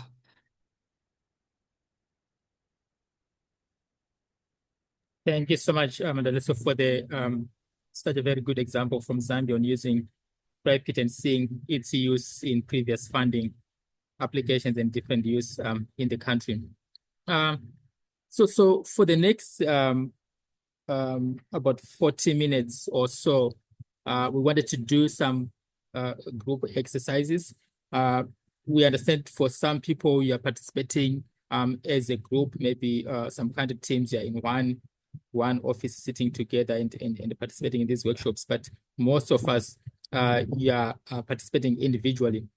We are not going to break people into groups or into rooms as such, but we're just going to take this opportunity of exercises to make sure that we are familiar with how these tools are in Spectrum and how to read the outputs, how to apply them. So I'm going to give to my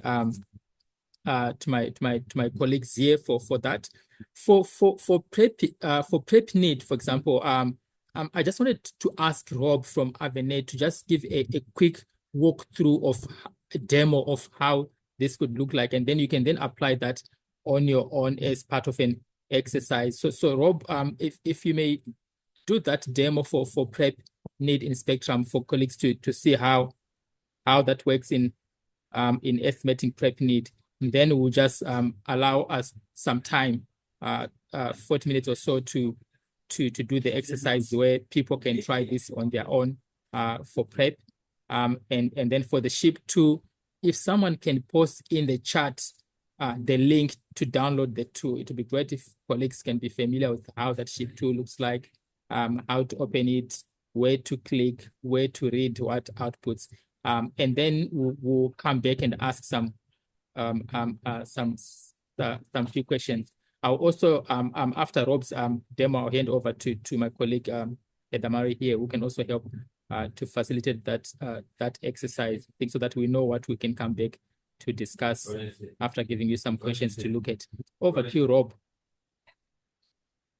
Thanks, Lysias. And yeah, I'm absolutely happy to demo how excuse me. All right, thank you. So I'm happy to demo how this works in Spectrum. Now, I am assuming that most of the participants here do have Spectrum installed, and I'll put up a slide after I walk through this that will give you some steps for people who don't have Spectrum installed on how they can also work through this exercise, depending on whether that's needed. All right, so in Spectrum, we're going to need to open up our national projection, and I've got an example country here,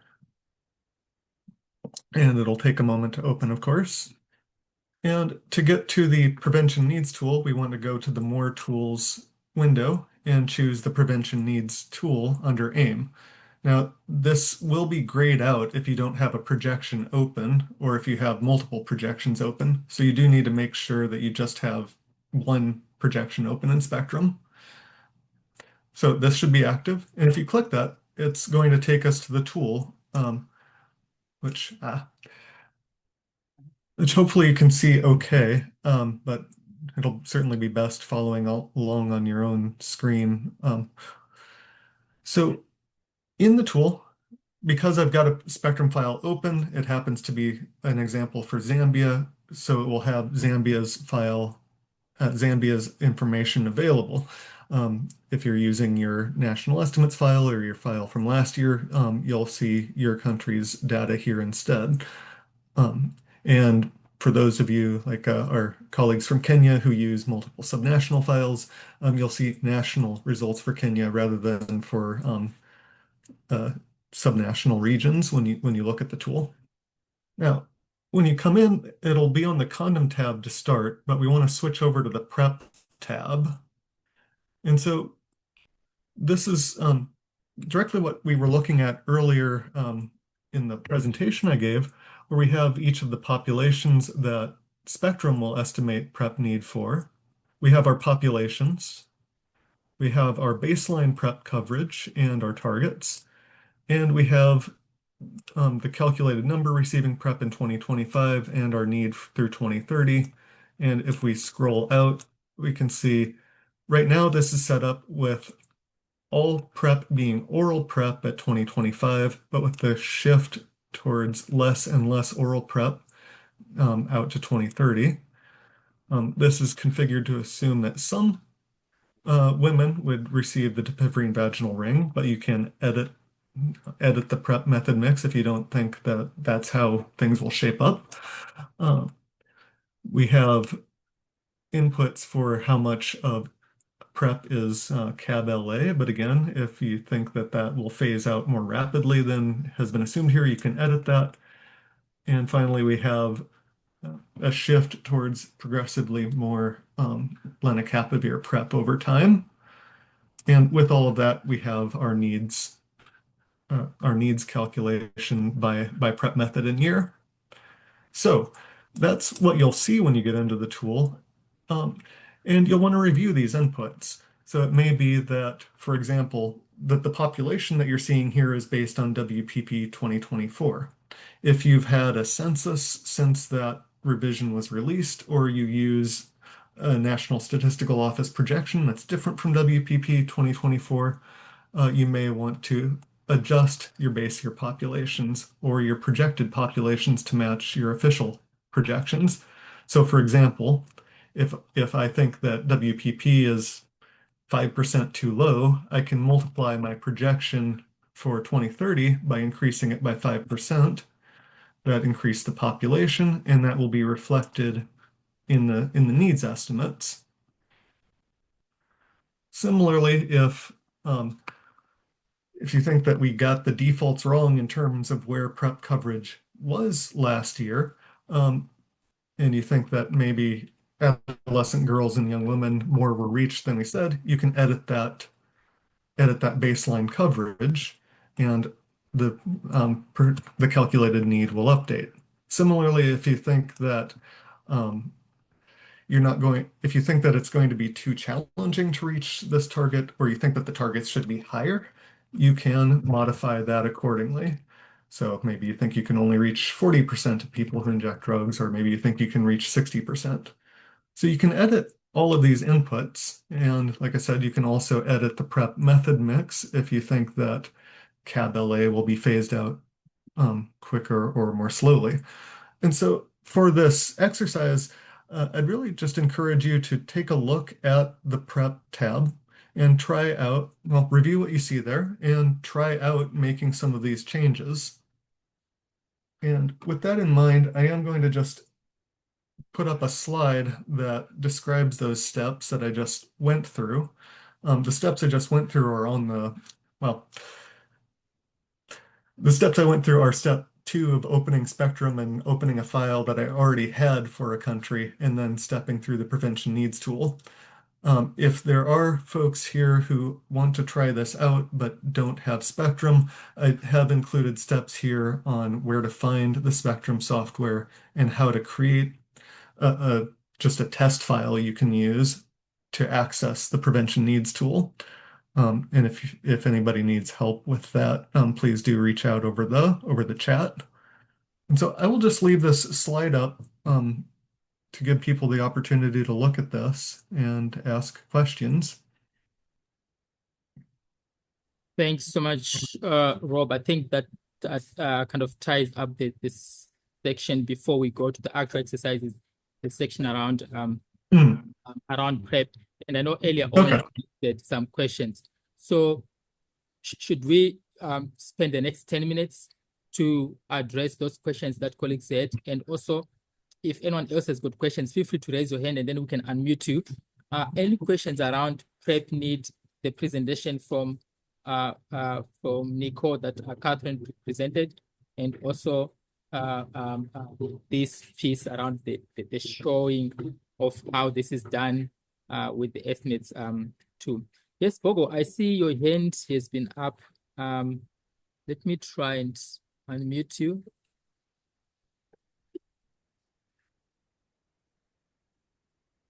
So you can unmute yourself. You can accept unmute and then you can ask your question. And also after that, merci. Yes, over. Vous m'entendez? Oui, vous m'entendez? Oui. Yeah, oui. Vous m'entendez? Ah, ok. Merci, merci Rob pour la présentation. Bon, ma question, c'est juste par rapport aux données de PrEP. Alors, en temps de les différentes présentations, je crois que c'était la présentation, si je ne me trompe pas, de Rachel, si je ne me trompe pas. Alors, à l'absence de certaines données, parce que je comprends que il y a pas mal d'informations qu'il faudra avoir pour mettre dans les modèles. Alors, à l'absence de certaines données par rapport au PrEP, alors, est-ce qu'il est possible d'utiliser, comme ça a été dit, les données de la région et peut-être s'il faut les utiliser, peut-être nous sommes en RDC.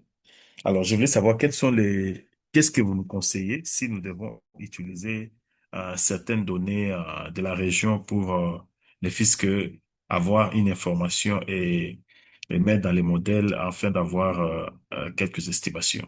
Je voulais ne fût-ce qu'avoir un conseil de votre part. Merci. Merci. Merci for your question. Should we let's take the next question from Congo. Over to you, and then we can ask one of the presenters to respond to your question, to these two. Over.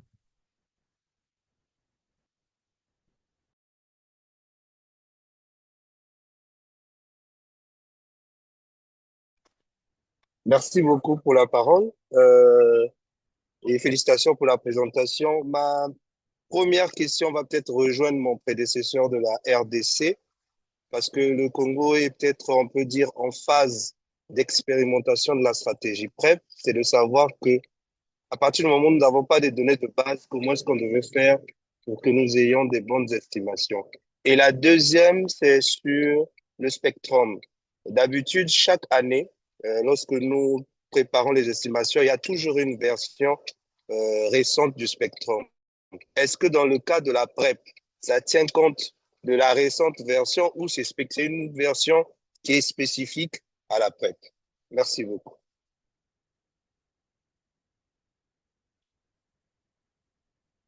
Merci. So Rob and Nicole, let me try and find someone who did you hear the questions from the interpreters, or maybe one of our colleagues can repeat those questions in English. The questions did come through interpretation, so Oh, I'm happy. I I'm see. happy to respond. No, they were interpreted. To be clear, I did hear them in English. Okay, so you can because I heard it's I think spectrum and PrEP, so it could be you and Nicole, Catherine to respond to that, and my colleagues also feel free to come in. I don't know, Clemens, if you heard the questions there, if you want to come in from our perspective as well.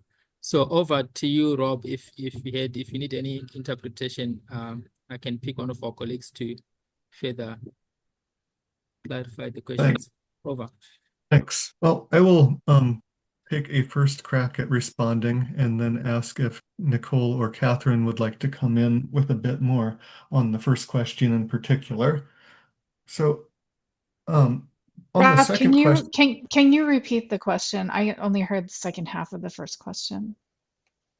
my understanding of the first question was that our colleagues were wanting to know where to find the various data that they would need to do to estimate PrEP need. And so I was going to respond on what's needed for spectrum, but the needs for PrEP are heavier weight. And so in terms of where to find the data that are needed to do the PrEP needs calculations, we do have pre-populated inputs for all of the population sizes, the baseline coverage levels, and the target levels. The targets are based directly on the UNAIDS global targets. The population sizes come from various sources, whether that's key population size estimates that UNAIDS have done, demographic and health survey data, and the like. But the key really is that you can review and update any of those if you do have better information. And that same principle applies in PrEP-IT. PrEP-IT has heavier weight needs around things like how long people stay on PrEP and how often they come to clinic and so on and so forth. And those all have default values provided for them, but those can be updated if you have information specific to your country. In terms of the Spectrum version that you do need to be using Spectrum version 6.43 to access the tool. And please do confirm, or please do come back if I've misunderstood the question about the versioning. Thanks.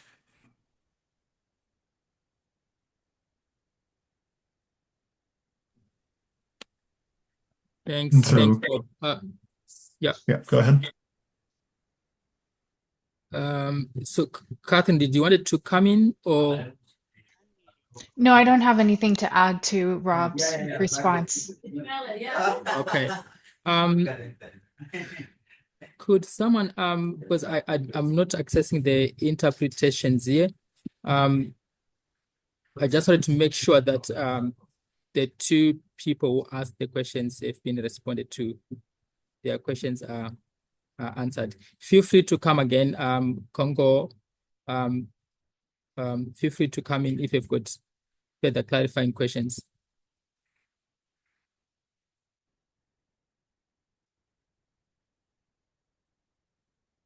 Okay, perfect. I see thumbs up, meaning De mon côté, ça va. Merci beaucoup. merci. Thank you. Okay, so if there are no further questions, I don't see any hands raised up. Let me check in the chat. There are two questions. My there were colleague 3 just sent. questions. Yes. Yes, yeah. I just see your chat now. So also these are to the presentation by you, Rob, and also by Catherine. One question is, can you confirm the intended definition of PrEP coverage in the prevention needs to? Does this refer to person years covered with PrEP? The second question is a quick clarification. The population presented by Rob in Spectrum, is it the general population or population at substantial risk of HIV? And then the third question will be for you, Catherine or Nicole. How can we generate those PrEP outputs by district level? So over to you. The first two questions are directed to you, Rob, and then the last question to you, Catherine or Nicole. Over. And thanks for the opportunity to respond. I'd responded in chat and then realized that I need to be more specific anyway. PrEP need here does refer to the number of people in need of PrEP. The calculations later on report how many person years of PrEP are needed to reach that coverage level.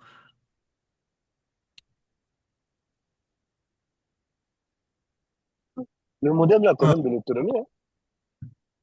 Now, in terms Le of gros modem, là, le M10, là. Depuis que le synthèse, je l'ai branché. Sorry, I did want to come in on the populations that you see here, specifically for adolescents and adults over age 25.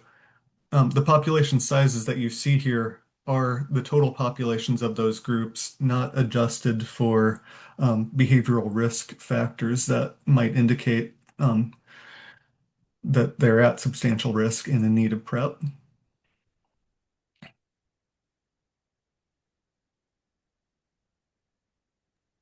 Thanks, Important Rob. point. Yeah. And so I should just clarify that that does mean that our coverage targets do need to be adjusted to account for the proportion of those populations that are at substantial risk. And so we would certainly have higher coverage levels in the subgroups within those populations that are at substantial risk.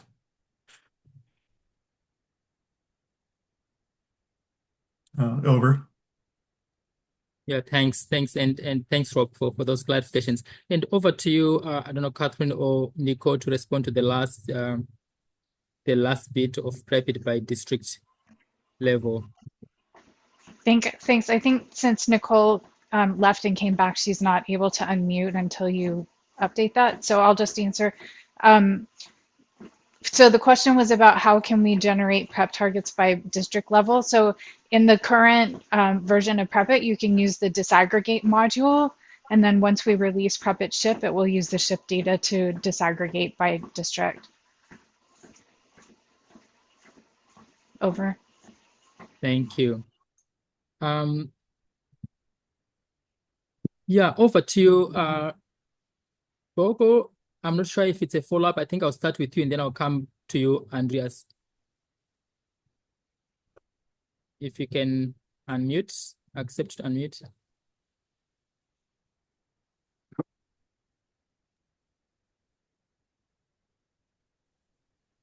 Sorry, maybe I can go first. This is Oui, Andreas. une I just question. wanted to ask. Oui. Let go, Oui. go first. Yeah, sure. Go J'ai une first. question. Oui, en tout cas, merci beaucoup, hein, merci pour la clarification. Mais je voulais un peu savoir, peut-être je suis en train d'anticiper, hein, par rapport au PrEP. Parce que là, nous sommes au niveau national, mais je voulais savoir comment ça va se passer au niveau provincial, au niveau subnational. Parce qu'avec l'outil Naomi, ce qui est intéressant est que nous avons au moins la désagrégation au niveau subnational. Mais je voulais savoir ces outils qui sont développés déjà dans le spectrum, par exemple la prévention. Est-ce que dans l'outil Naomi, je ne sais pas comment ça va se passer, est-ce que c'est déjà en train d'être pris en compte ou c'est encore ou c'est pas encore disponible? Merci.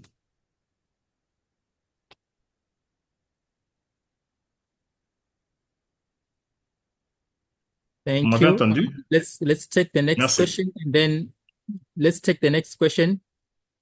Um, May I come in? yes, over to you, Andreas, and then we'll ask our Thank you. presenters to respond. Yeah, quick question on the estimates that went into the SHIP tool. So based on what I've been able to access from the HIV tools webpage, it seems as if the Naomi estimates that are entered are actually for 2024, not even for 2025. So I just wondered in terms of the relevance for planning, given that we're planning for essentially the next year, not even this year, and the incidence declines pretty rapidly everywhere. Is there a way to update the incidence estimates by district and agent sex with new Naomi estimates for future periods or even projections for this year? Because I think it's quite out of date and it will give a wrong weighting. Thank you. Over. Thanks, Andreas. So those two questions. Our presenters, did you hear them? Rob, Nico, or Catherine? Nico, you can accept to unmute. I've been sending you unmute. You can accept it, and then you can also come in. IT, can you make Nico co-host so that we don't keep on having you muted?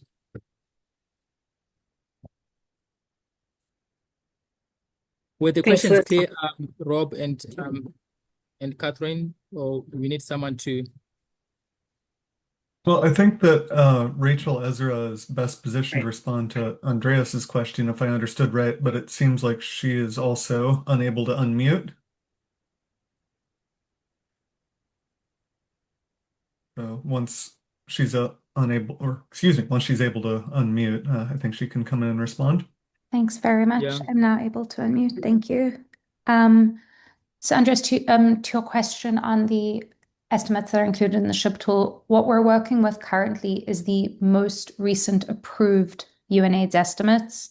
The reason why we've chosen to do that is just for version control. There are so many different layers of information that get input into the SHIP tool, and we felt a bit concerned about having multiple different versions around.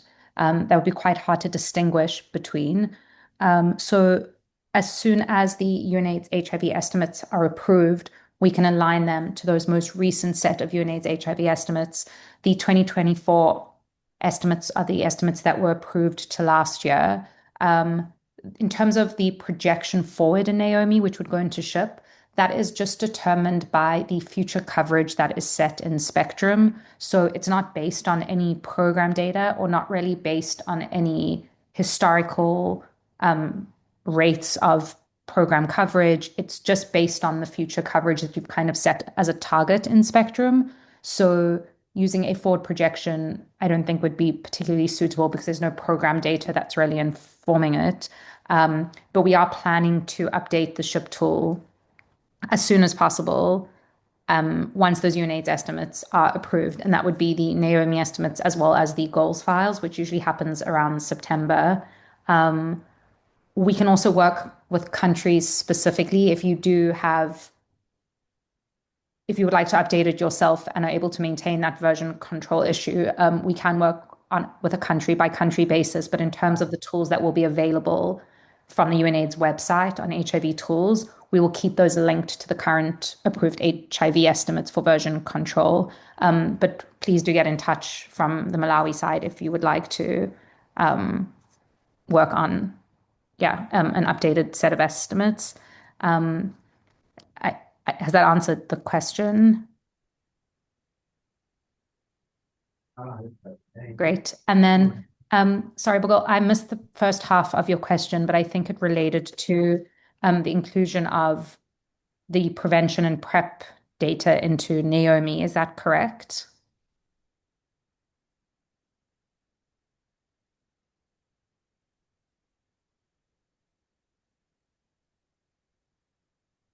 try and It is, all right. So for Naomi is a standalone tool and is used as an input to all of the tools that we've presented here. So the denominators for the general population, the size of the subnational populations by age and sex, HIV prevalence, ART coverage, and HIV incidence in the general population, those all output by Naomi. That is an input to all the additional tools. So we won't be having prevention indicators within Naomi, but rather Naomi feeds into SHIP, feeds into PREP SHIP, and feeds into the prevention needs tool as the denominator for those calculations. So they should all be aligned, but we won't then be putting the prevention indicators back into Naomi at this point. Over. Thanks so much, Rachel. Yeah, it ended up becoming a long discussion, and great to have all those questions from colleagues clarified. We just have a few.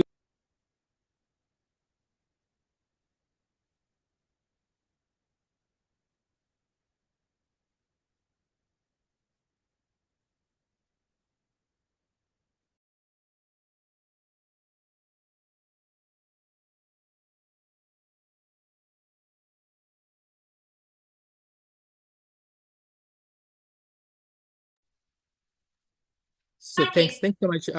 Thanks so much, Rachel. We have heard from colleagues asking these different questions, and also our colleagues clarifying those questions. It has taken a longer session to address those questions, and it got into our group exercise time. But it's good because some of those questions would have come up again in the discussions after the group exercise anyway. So it's good that we've covered that now. Maybe in the remaining few minutes, we can just allow some time for colleagues to do demo. I know Rob indicated that you need Spectrum files. He shared the link. If you don't have Spectrum already on your computer, you can easily download from that link. And just play around the how to access that suite of tools the PrEP need via Spectrum. For the SHIP2, you can download. Rachel shared the link to the tool. You can download also and see how, if you select a country, maybe you can select for your country and see how you can read the outputs from that. Then we can just have maybe a quick discussion how we can link this to the GC8 applications and answer any questions countries you may have in terms of how this could be helpful for GC8 processes. Should we take maybe the next few minutes to just go individually? For those who are already participating as a group, it would be good you can just do this on one computer, and then you can bring your feedback or any questions that we have around navigating that in Spectrum or with the SHIP2. Any questions you have or clarifications you have to do that after maybe 15 minutes, and then we can wrap up. Yeah.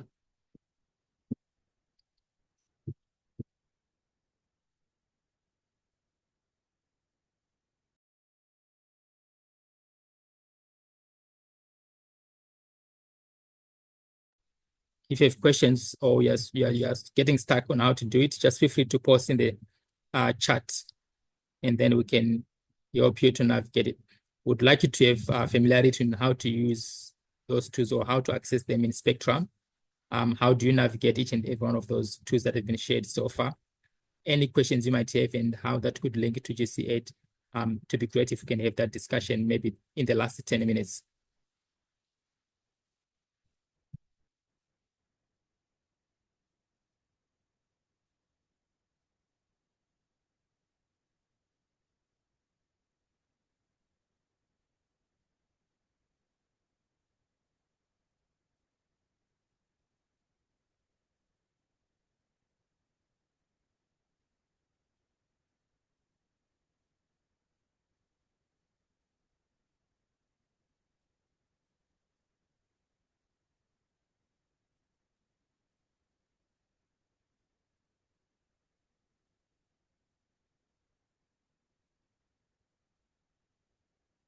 Feel free to post in the chat if you're getting stuck on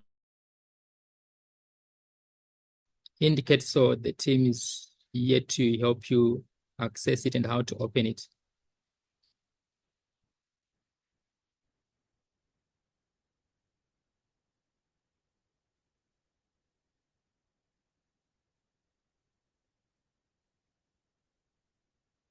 We have more time to do this also after this workshop today when we continue tomorrow. So after today, as you prepare for tomorrow, you have more time to play around with these tools, and then you can come also more prepared tomorrow for other exercises. Yeah.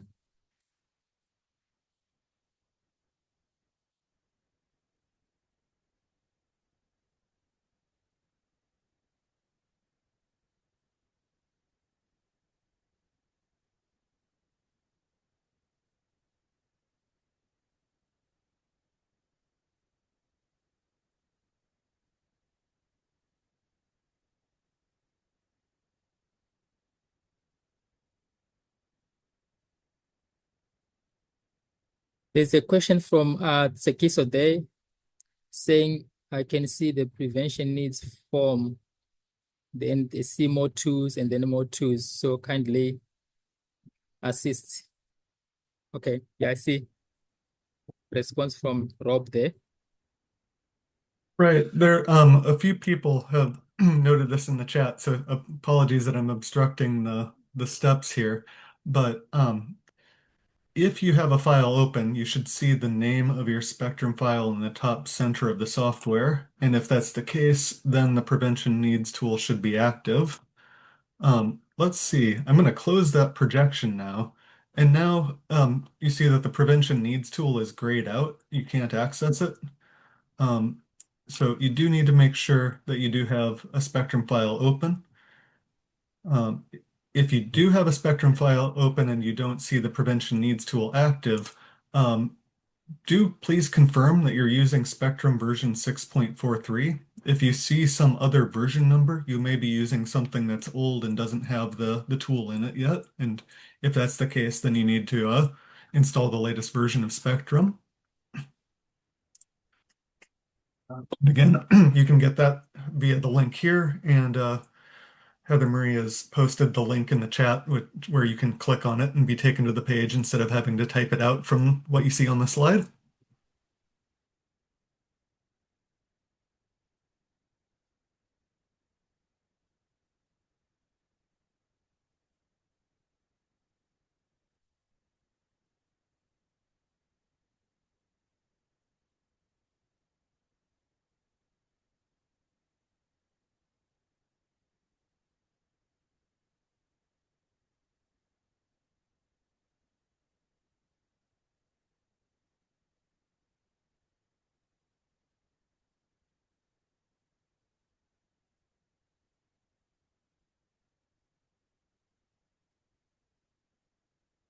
We have more time. We have more time even after the workshops to play around this. I think it's just good for you to know where to go to, where to click, and feel free to navigate these tools and play around them. And in country teams, it's good to discuss the outputs as a team, what the output means, how they can be applied in terms of prioritizing or estimating need as you prepare for the GC8 applications.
Okay, thank you. I think we've had some few minutes to play around that. I've been seeing charts, people posting questions, meaning that they've been trying out something on these tools.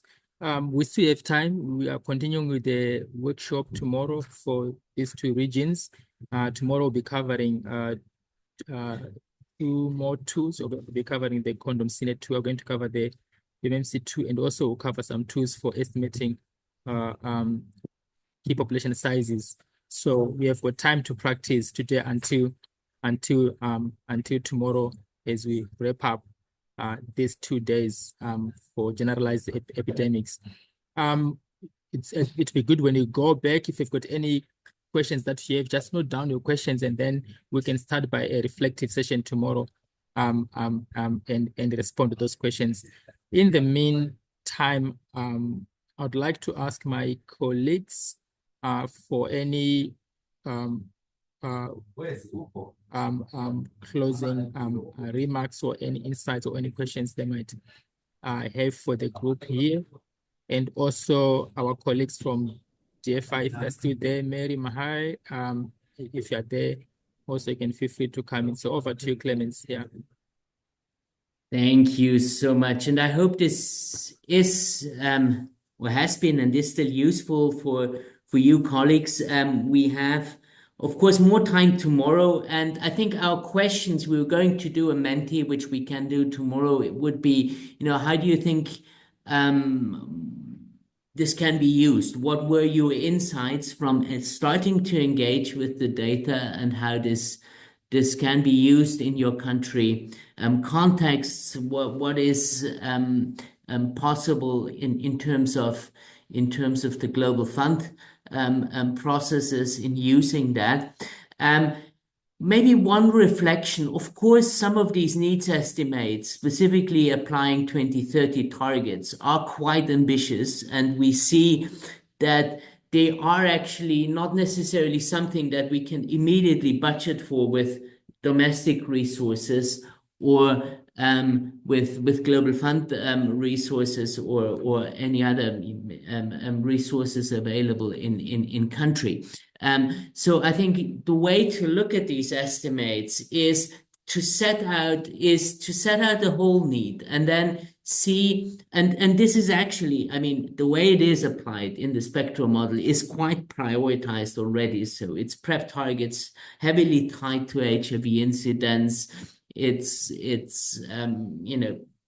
condom and other prevention targets, again, for specific populations with, in part higher risk sex acts. So it is actually a quite prioritized tool. However, there is need in some countries to further prioritize, and to further prioritize well in prevention, it's good often to set out the whole need first, and then say, in this total need, how can we further prioritize? And this is where then some of the, cost effectiveness analyses come in, and can then basically be used to assess which of those investments, considering HIV and potentially also synergistic benefits, can be most important. So without further ado, I think we can reconvene tomorrow, get to use this very practically in preparation. Maybe one ask if you can download the Spectrum tool. So tomorrow you can actually go into your country specific data, also download the SHIP tool, if you can, so you can actually engage with the data and then feed back to us and discuss your needs and your ways of using this information based on your actual country draft examples that are in those estimates. So thanks so much.